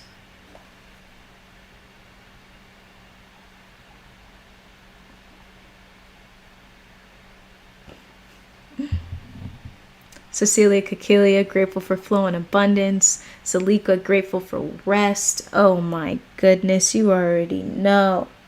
You already know. Grateful for rest. I'm grateful for naps. Okay, naps. Cheers to that. Cheers to that.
Before we move into today's guided meditation, I usually like to either do an oracle card or a book from the Tao. So y'all let me know. I'm gonna have y'all choose today. Should I read a little oracle card? I'll pick one. See what today's message is. What message you need to hear, or I'll pick what message you need to hear from Tao De Jing. Tao De Jing. Let me know in the chat. The book or the oracle? You choose.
We got Zalika book, oracle, but either is awesome. Mar got the juice. Okay, oracle. Welcome, Mar got the juice. All right, we got oracle. Zalika says book. Whoa. Should I do both? Gosh, I'm putting this out there. All right, fine. We're gonna do both. I can't choose. They're both great, okay? So the first thing I'm going to do is the oracle, and then I'm going to read the book. Usually what I do with the book is I appreciate this book because it's metaphorical, and it's one of those things where I like to read it and just take in the vibration of it, and whatever, the meaning comes to me, it comes to me. If it doesn't, it doesn't. One of those things where you read it, you don't interpret it. Alrighty. Let's do the oracle first. All right. Chose both. Alrighty. Oracle cards. I want to remind y'all that it's something I like to remind everyone on this channel. Oracle cards, books, crystals, all of them are tools to help us navigate our world, to improve the way we engage with our world, to validate and confirm that we're on the right track. They're tools. We don't have to be dependent on it. I find a sense of fun in Oracle. For me, the foundation of spiritual awakening is present moment awareness, right? So in many ways, when the more present you are, the more you're in that sense of flow. You may not necessarily need the tool. It's nothing that is good or bad, but I recognize that if I had none of these things, if I didn't have an oracle, if I didn't have a book, if I didn't have crystals, I know that I am a sovereign being, and I know that I can trust myself. I know that I can dive in and be one with myself and recognize connection with source. But I appreciate these tools and I love them. And anytime there's a moment where I feel that I'm not aligned in the moment, that I have forgotten, right? We have tools that can help bring out that which that may have been covered up, so that we can remember. And Oracle is one of them. And that's why I share it here on Here Now live streams. So let's go.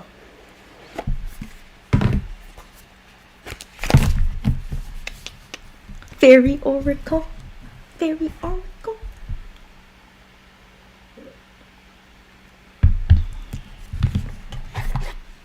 I'm so excited. So excited. All right. What does the Here Now community need to hear right now? Hold on. What does the Here Now live stream community need to hear right now?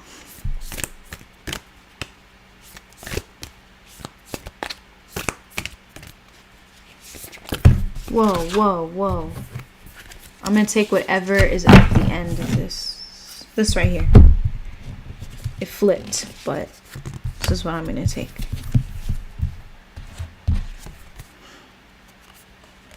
Okay. All right.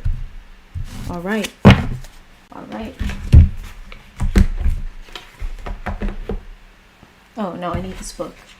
So what we got here, y'all, is Mojo. Focus, motion, ascent. Okay?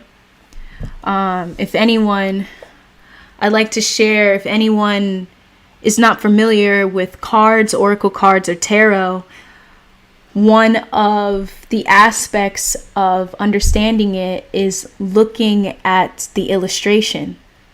Everything holds a vibration. Colors, numbers, everything. Words, thoughts. So information, we can receive information just from an illustration, right? That's why we have artists and we have work that when we look at it, we feel something because it sent a message to us. This right here is the same, right? So when we look at it, we can look at the colors, and we can look at colors that are most obvious, right? We have green grass, we have a blue sky. She's in this field, and there's birds and there's butterflies, right? Butterflies often can represent transformation, right? She looks like she's in a flow. Maybe she's concentrating on something. There's a breeze. Often I look at two colors, right? So two colors that I see from this is blue and green. The blue is in a line. Blue is associated with the throat chakra, green with the heart. Maybe this message, somewhere in this message, there's an encouragement to give awareness to communication and compassion and love, kindness, whatever it might be. Focus, motion, and ascent. So even with motion, we see that the wind is blowing. Even here we see wind. This is representing the wind. Something's breeze. There's a breeze on by, right? Yeah, I'm trying to look and see what her facial expression might be, but she looks like she's chilling in the wind. Her hair is blowing through the wind. I had that moment today. The wind was there and I was just like, ah. All right. Let's see. All right, let's see what this card message has to show us. Also, it's daytime. I look at that too. Daytime, nighttime. I do this for fun, y'all. It's fun. All right, here we go. The summer wind fairy blows away the cobwebs of winter. So you emerge blissfully rested and enthusiastic for the new life the warmer months bring. As you ascend to tremendous heights on the summer wind, your creative concepts take flight. This new lease on life fills you with euphoric exhilaration. Tuning into the transmission of joy magnetizes never-ending opportunities. Enjoying each moment and the entire whirlwind of life is the secret to success, for success. All right, enjoying each moment and the entire whirlwind of life is the secret for success. Didn't we talk about that today? Did we not just talk about that today? Flowing with the natural cycles and seasons creates harmonious momentum. This synergy in motion accelerates your accomplishments and results in extravagant rewards. Taking action on your inspirational ideas entices a myriad of gifts into your life. Consistent momentum with a high-spirited attitude manifests many miracles. Do not talk yourself out of the good stuff. You know what you need to do. Maintain high vibrational energetic flow to attract a successful outcome. Do not get distracted by shiny things that take you off your flight path.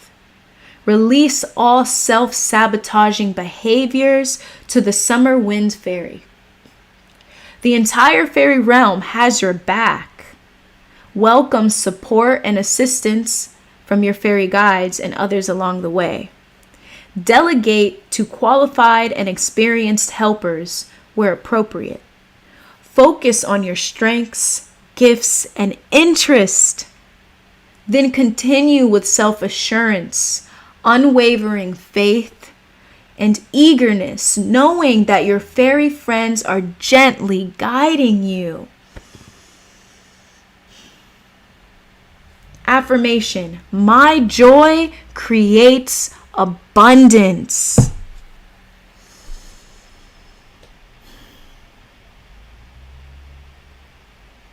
Yo.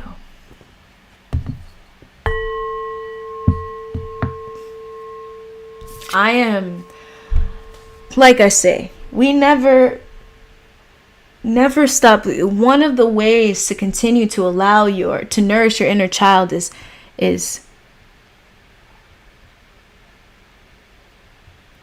continue to live in a state of awe and bewilderment of the world around you. This card, this message summarized our entire conversation today. We spoke about childhood trauma, conditioned patterns, but this card is reminding us to maintain a high vibrational energetic flow to attract a a successful outcome. Knowing, it says focus on your strengths, your gifts, and interest. That right there is encouraging you to nourish and embrace your inner child. Your joy creates abundance. Your joy is what creates abundance. Nourishing your inner child is what brings up joy. Therefore, you recognize the abundance that surrounds you. Yo, I'm in awe. I'm in awe. Another aspect of this that I truly appreciated was flowing with the natural cycles and seasons creates harmonious momentum. We talked about this. You might be in a job you don't like right now. You might be in a space you don't like right now. But choosing to be there fully and acknowledging that the way I treat this moment is a mirror of how I'll treat any other moment. I'm going to flow with the seasons of life. What is this season teaching me? You know, hey, I don't live up north, but I always talk about the seasons with y'all, okay? You know, what we get down here in Florida is fall and summer most of the time, okay? I've been up north, right? But there's something to be learned about the four seasons, right? And often the four seasons, they're also, I would say, I wouldn't say a metaphor, but the four seasons happen within us too. We go through seasons. We have our own winter. We have our own spring, our own summer, and our own fall. When we flow with it, we create a harmonious momentum. That is living in the present moment. That is going with the flow. That is allowing what is to be. Powerful, y'all. Powerful, powerful. Trenzetta, self-sabotage is the worst. Oh my gosh, indeed. Yes, what did it say there? I remember it mentioning self-sabotage. So, hold on. I want to read that part around self-sabotage.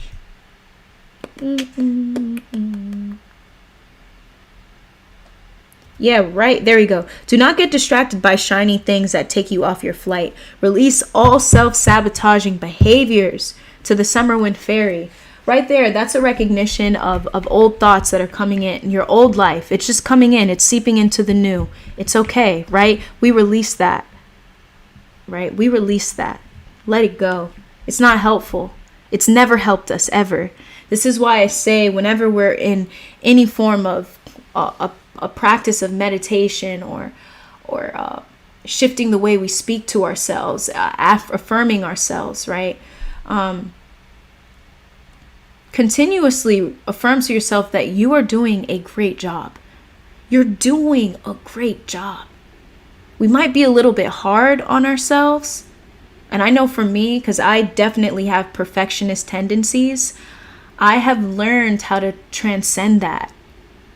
And a big aspect of that is being present with yourself and reminding yourself you're doing a great job and you don't need to give any more than you think you have to give. Whatever that might mean to you, you take it, right? Yeah, self-sabotage. Bro. Bandit Pablo, much love, much love. Welcome to Here Now live streams. I am Shibi. Love it. Yes. Cecilia Kakilia, I love this. I am Shibi. Yes, it is. It's spiritual. The universe is within.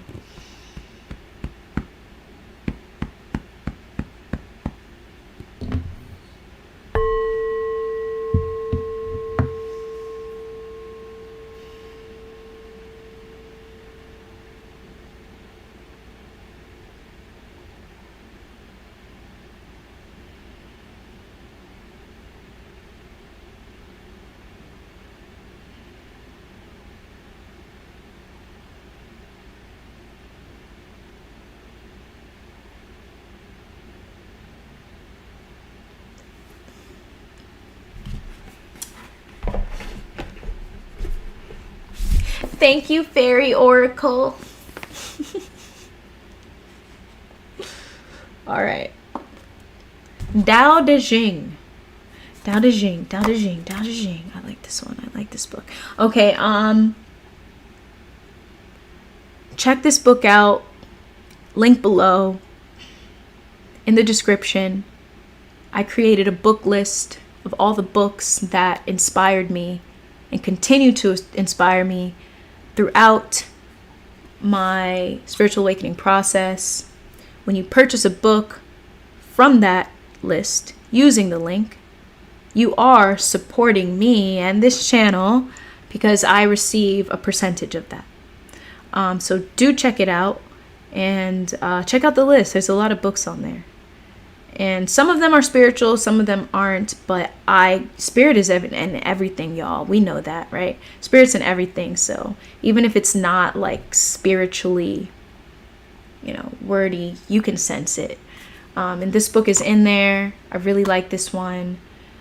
Even on the back, it says Path to Peace. So I shall do what I did with the Oracle, and I'm just going to say, what does the Here Now Life community need to hear today?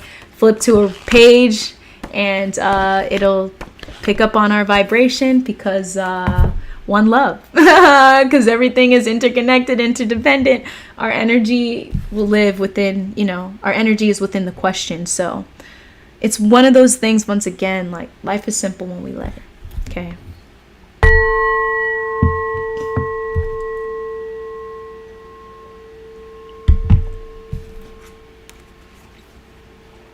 What does the Here Now live stream community need to hear today?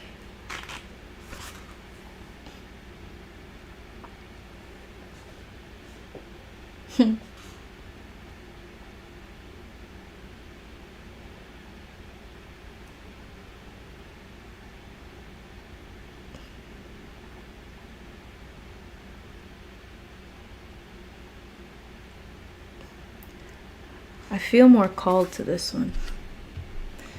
All right, I don't know. All right, I'm just going to read it. I'm not even going to say anything. I was about to, but I'm like, no, I'm going to stick to my intention.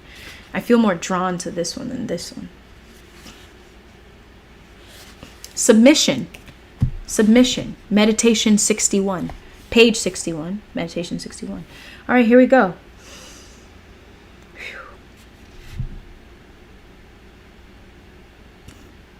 A well-governed state is like a woman.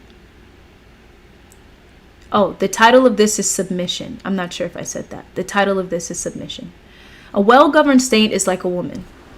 Just as a woman, through cheerful and able service, wins control over a man, so great a state, by its peaceful generosity to smaller countries, wins their allegiance.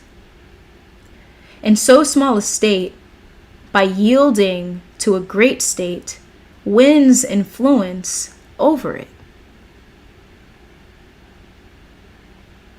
Some submit to a conqueror. Others conquer by submitting. Great states have no higher purpose than to form a federation and feed the people. Small states have no higher purpose than to enter a federation and serve the people. They have different ends, but to achieve them, both must practice submission.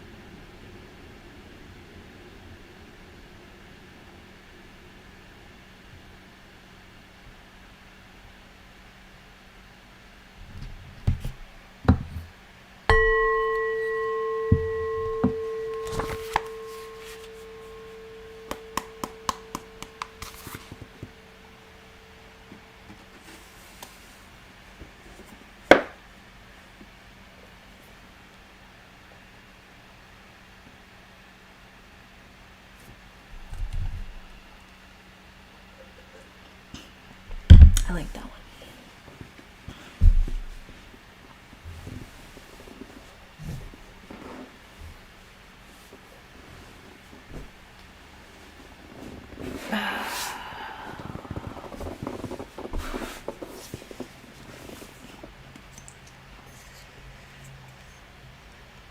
Some essential oil, little aromatherapy, because why not?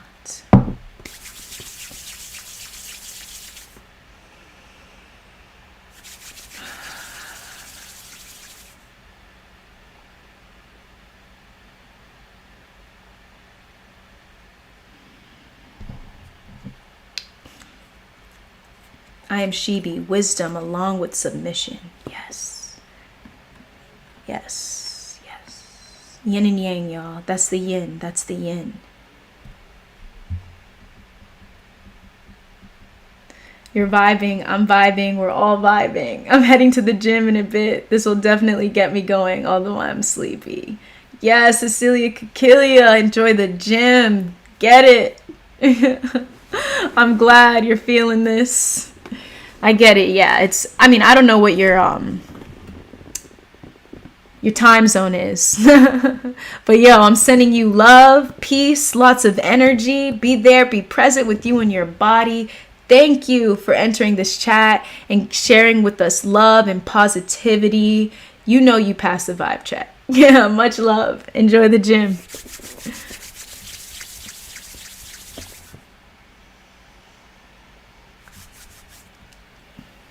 Alrighty.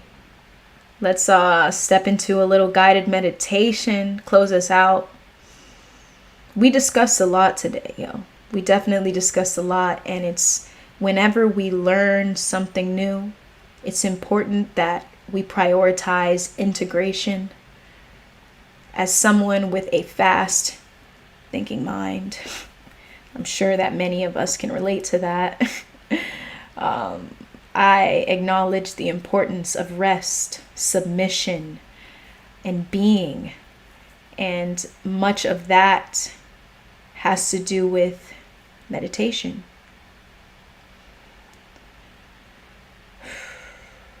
So today,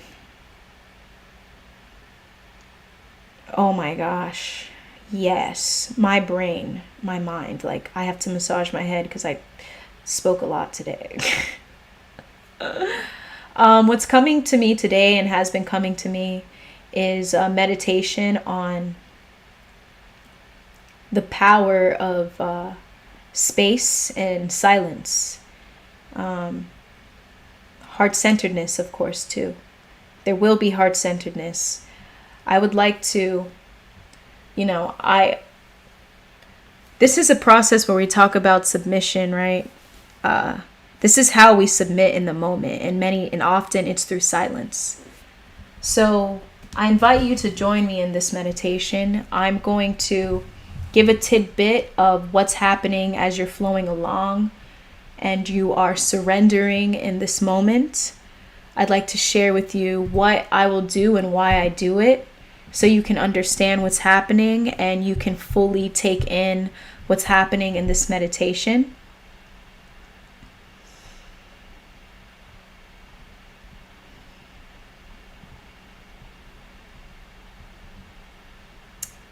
And afterwards, invite what we've done into your life outside of this, okay?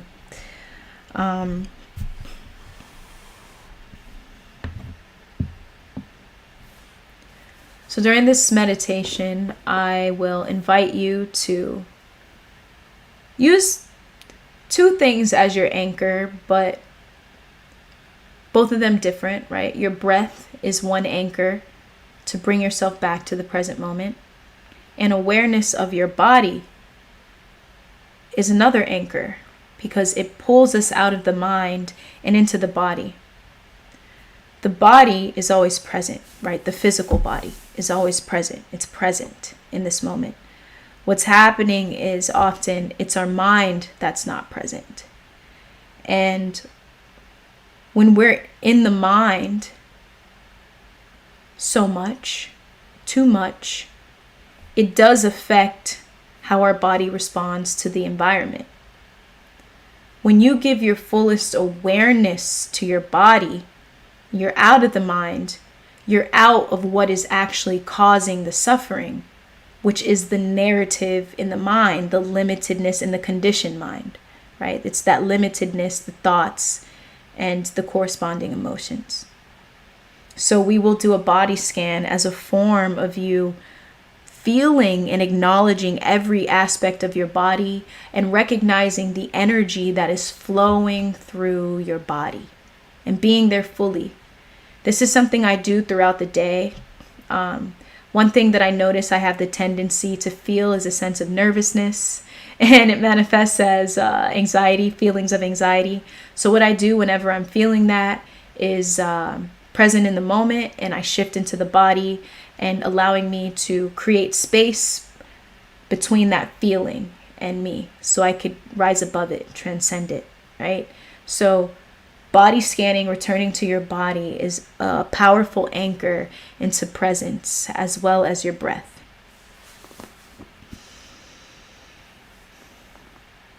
I'll also lead you into a slight smile.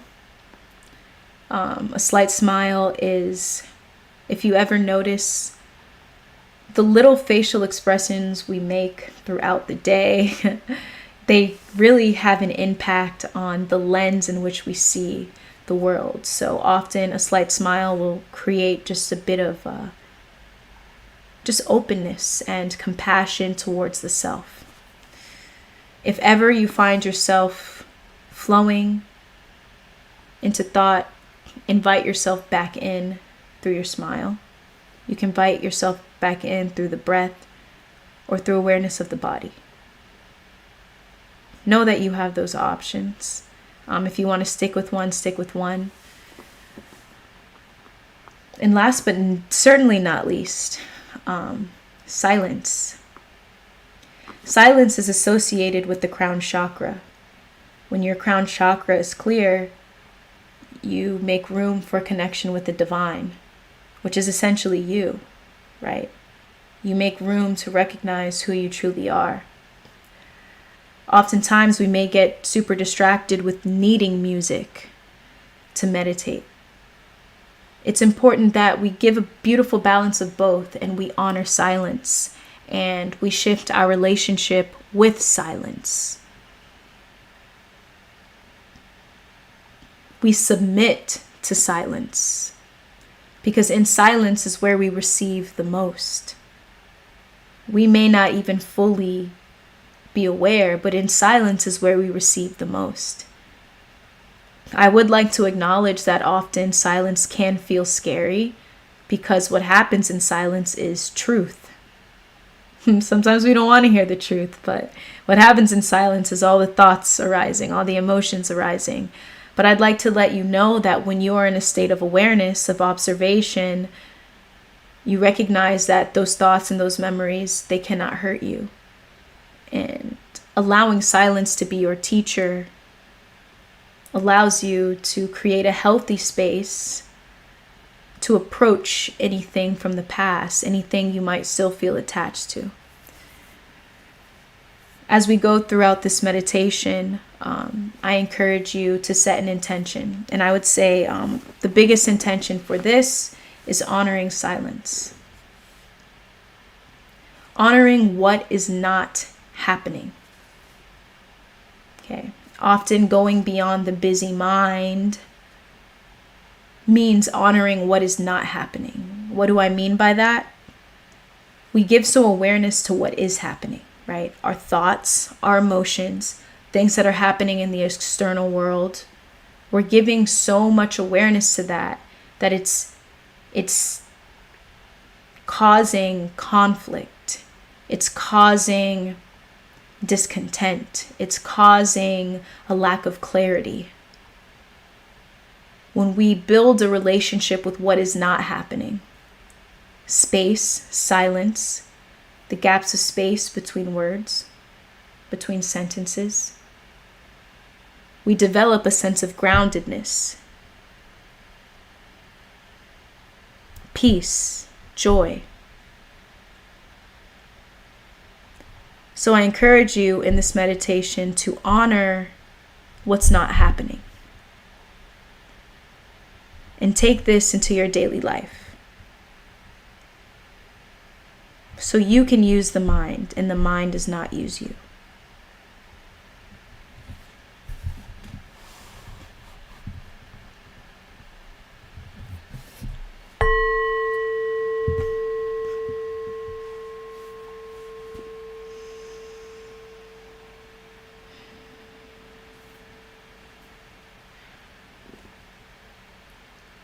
Throughout this meditation, there's no need to remember what I said.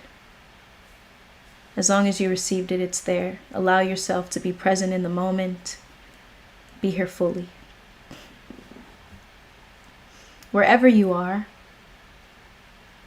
find yourself in a comfortable position. Find a comfortable position.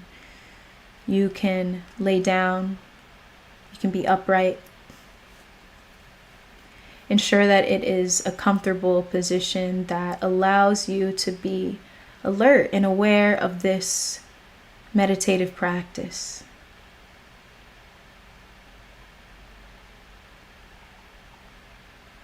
So you are above thought instead of falling below thought, aka falling asleep. If you do fall asleep, it's all good.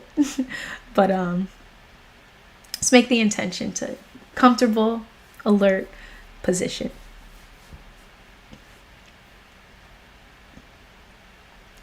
Wherever you are, notice any tension within the body and release it.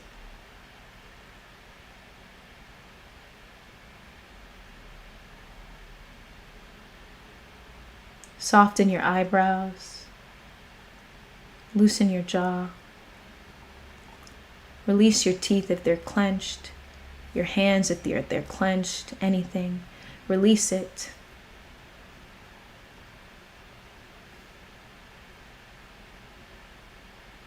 And be still. Allow yourself to surrender to the foundation that you're on.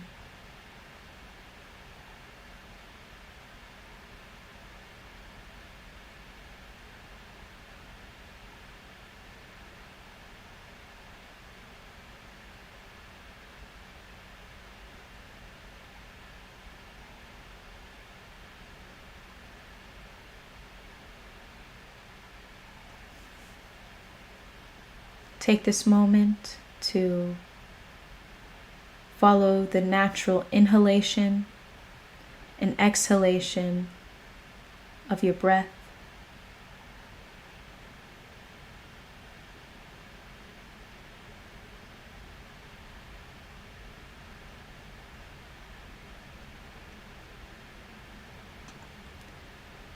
Notice what it's like to inhale and exhale.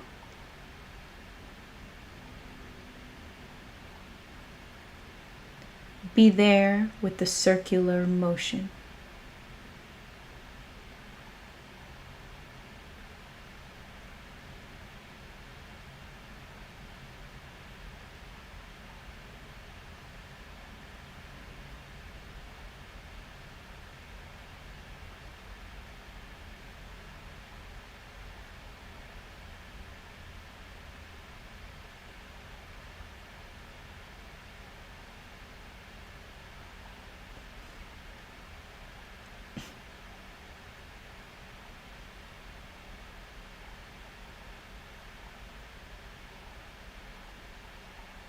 If ever you need to throughout this meditation,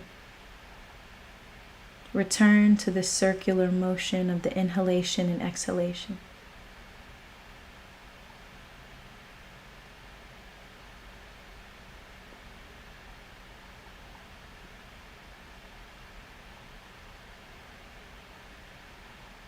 And be there.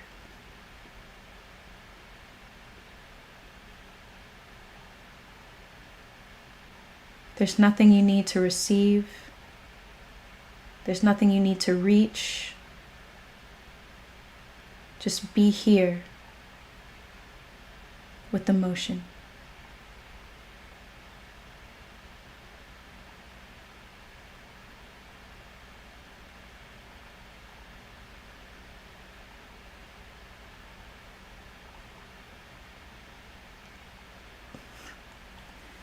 Take this moment to curl the sides of your lip, creating a slight smile.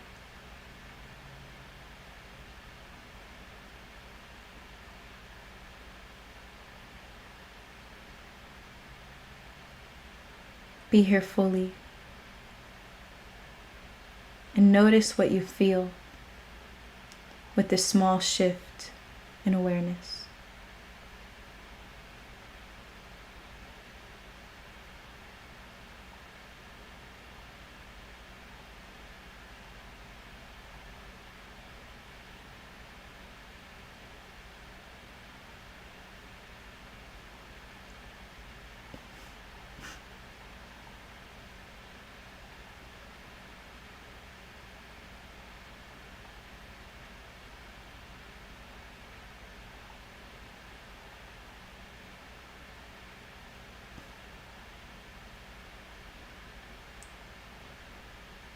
If ever this smile falls away, gently welcome it back.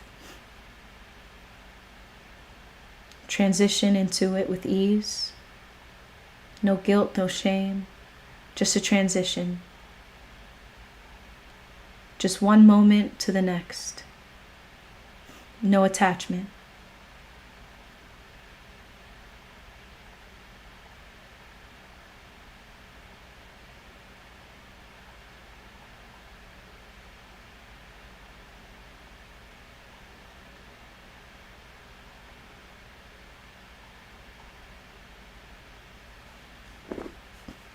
Awareness is love.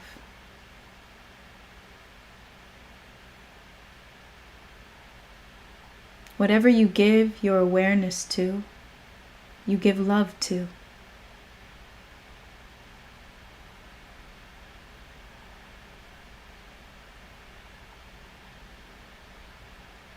Awareness is life.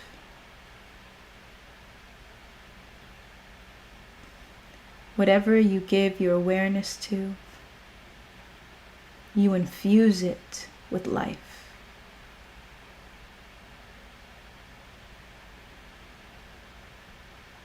Breath is life.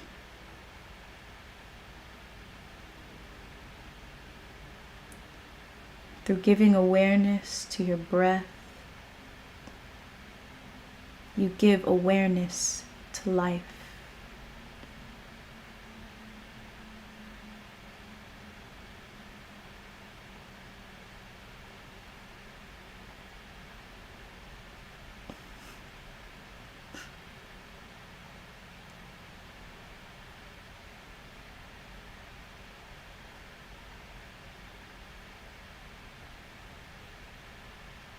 When you are aware, there's no conflict. There's no resistance.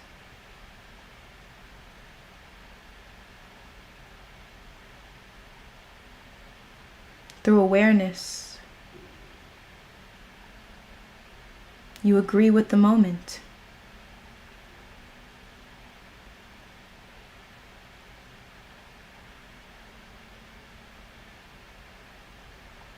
You can tell when your fullest awareness is not there,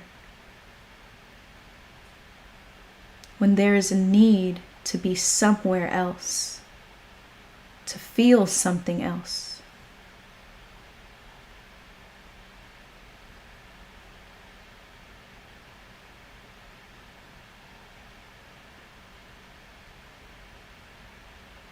Awareness is here.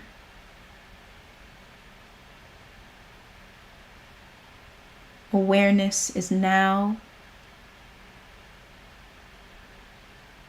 Awareness is life. Awareness is love. Awareness is you.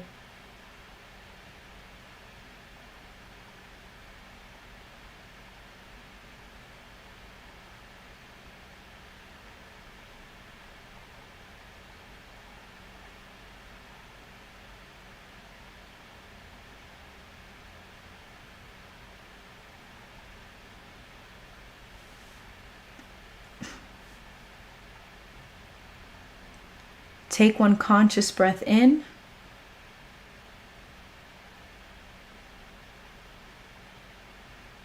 One conscious breath out.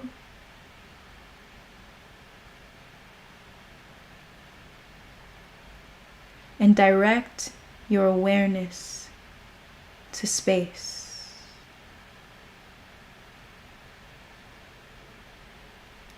Direct your awareness to silence.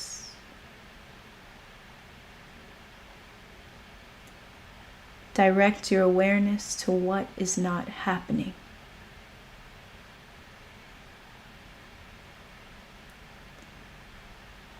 Amongst the noise, amongst the chaos, there is space. Open yourself up to it and be there.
Take this moment to scan your body, directing your awareness to your body. Start with your feet, beginning with your toes to your heels. Give your fullest awareness to every aspect of this area. Be there.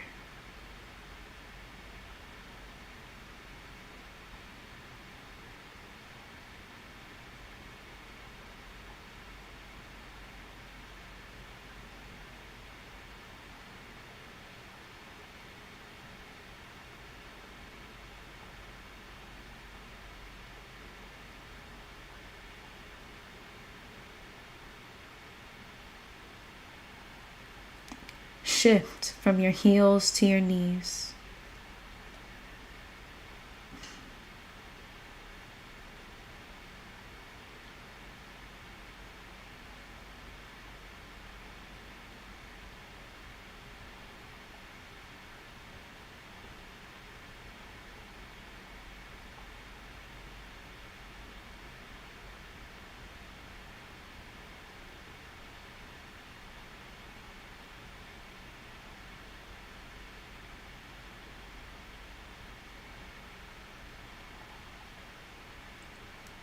Your knees to your hips.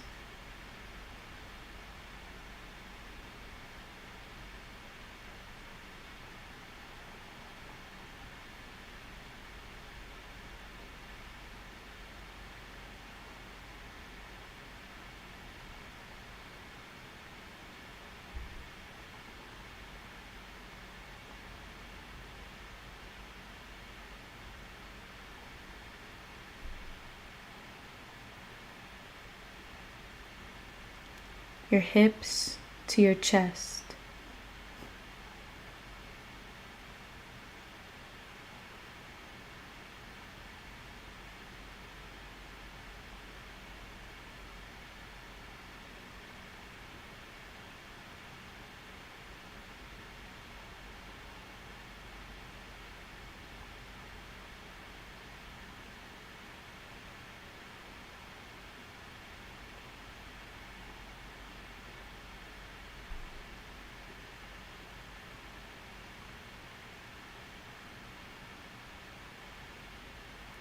Your chest to your shoulders.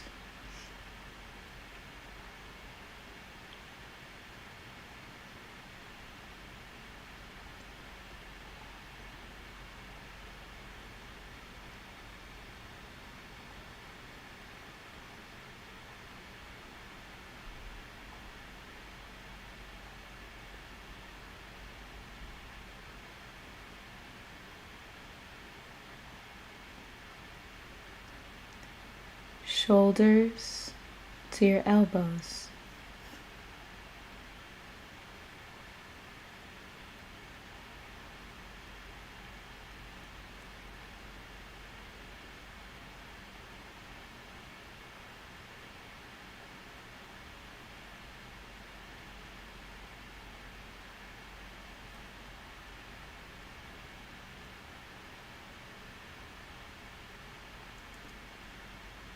Elbows to your palms.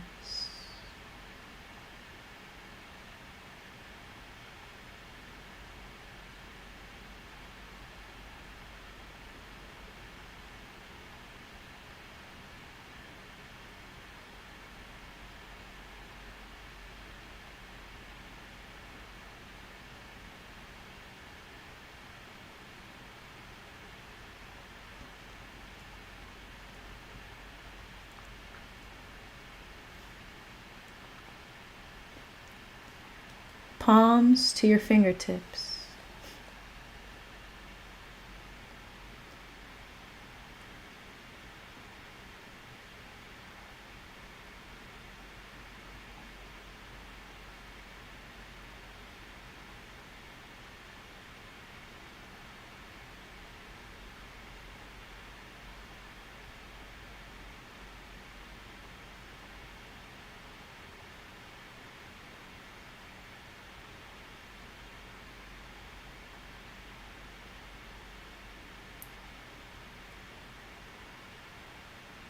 Direct this awareness from your neck to your jaw.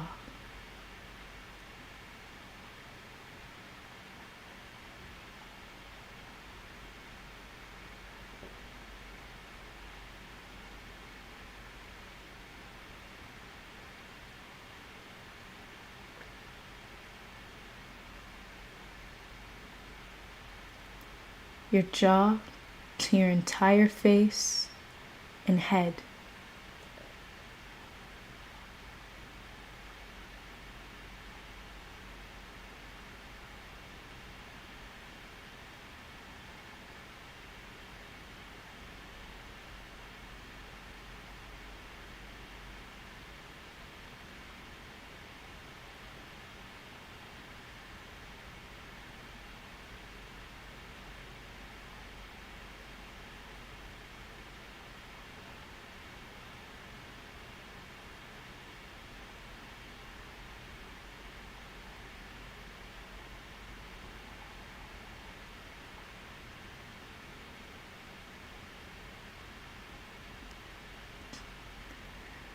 Take one conscious breath in.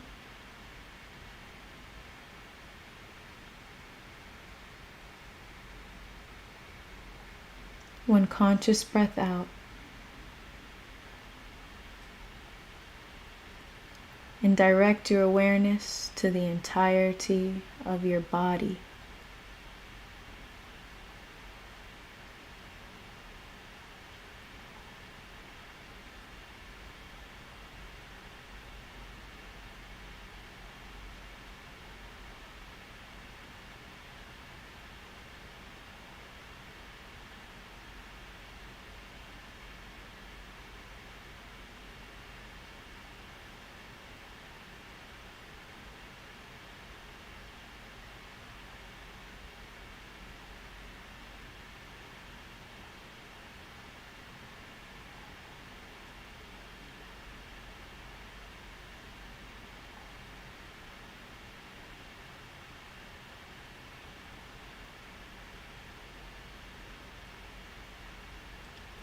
Notice the life that you are.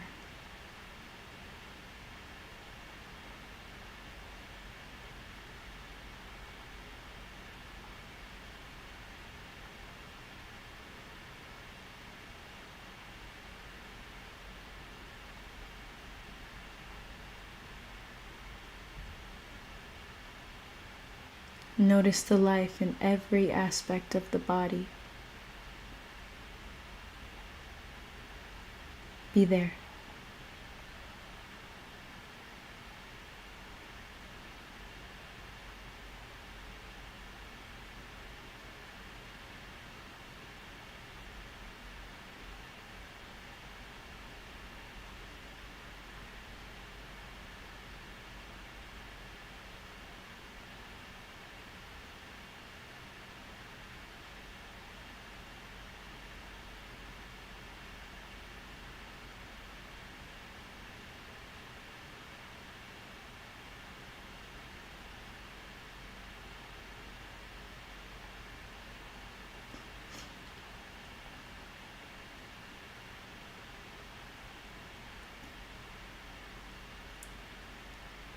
It's important we create a relationship between what's happening and what's not happening in our world.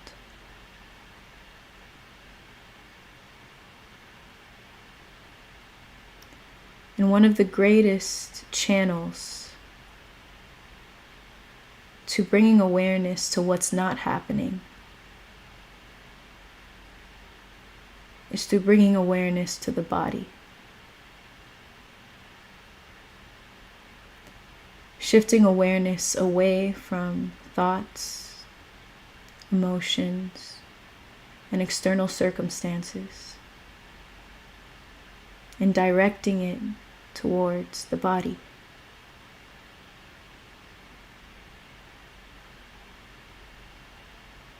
Scanning the body.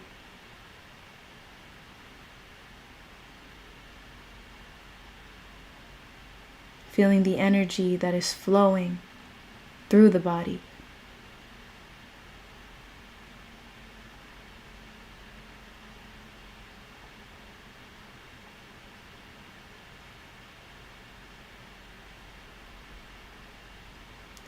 This groundedness creates enough space to recognize space.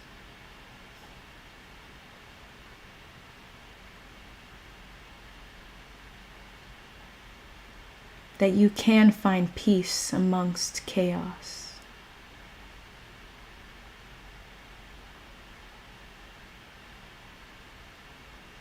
That you can choose your state of being.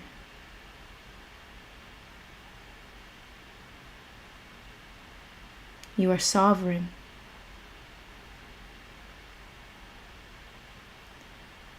Not attached or identified with narratives, stories, emotions, events. You are beyond.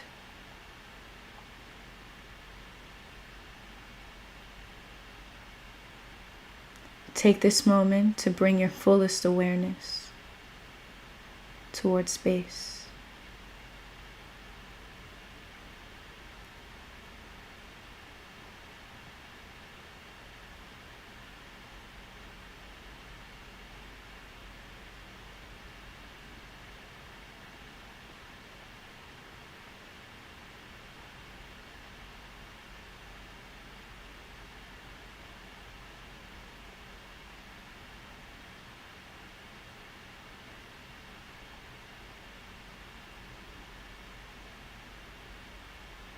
Invite in stillness if you need.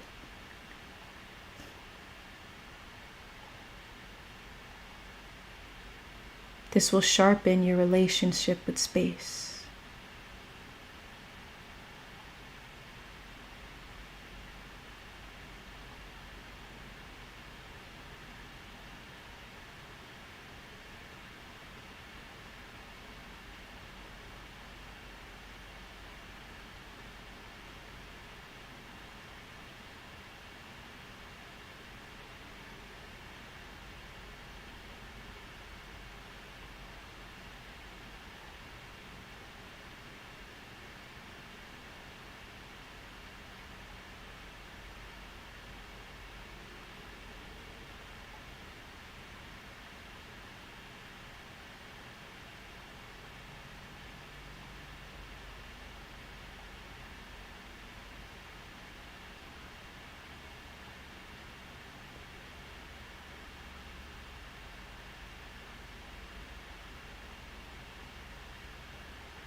Wherever you go,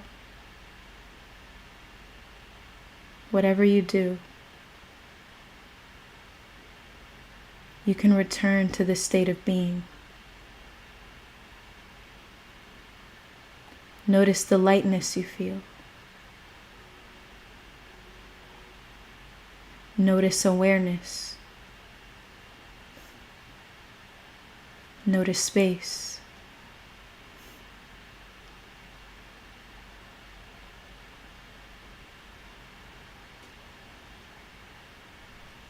It's here in every moment.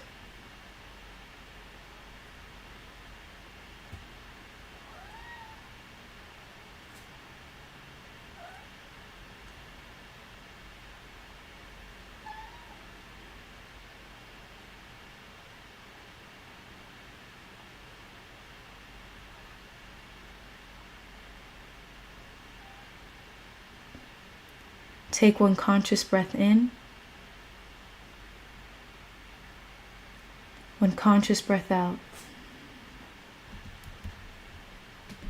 And thank yourself for today's practice.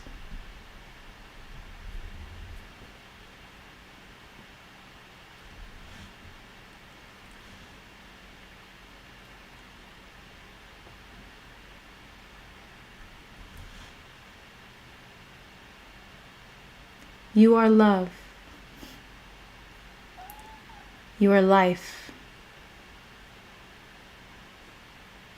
You are awareness.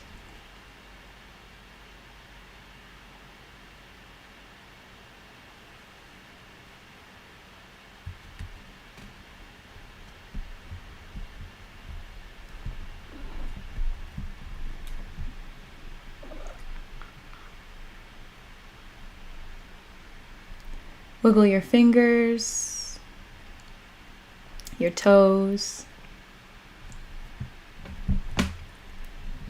Move your lips, your face, eyebrows.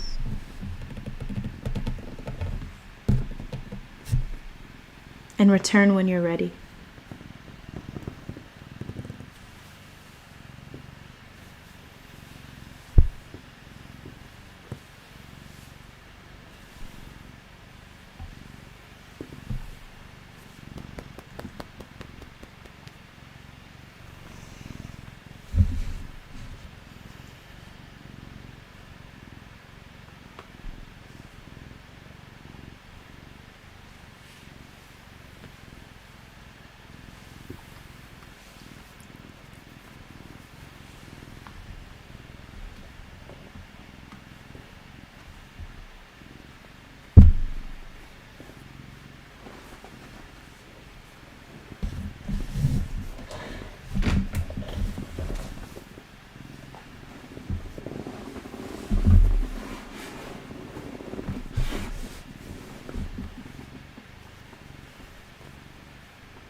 Much love, I am Shivi.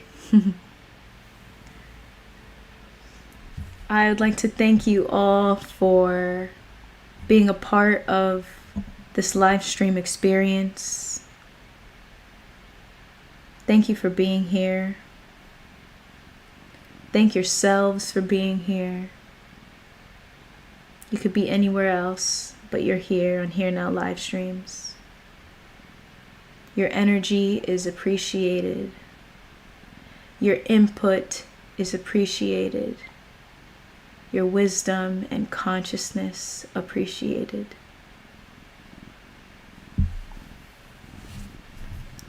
Here Now live streams is a space for us to expand our present moment awareness, to awaken to what it means to be here now. I'll see you all Sunday for yet another Here Now live stream. I'm sending you love. I'm sending you peace. And I'm sending you continued presence. Live in a state of gratitude.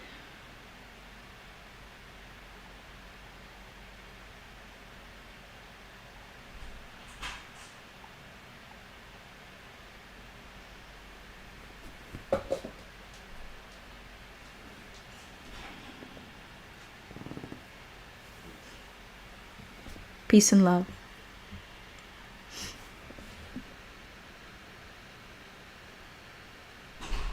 Peace and love, I am Shibi. See you then. Love, life, light, and peace. Much love. Much love to everyone here on this chat. I'm so calm, man. Peace and love.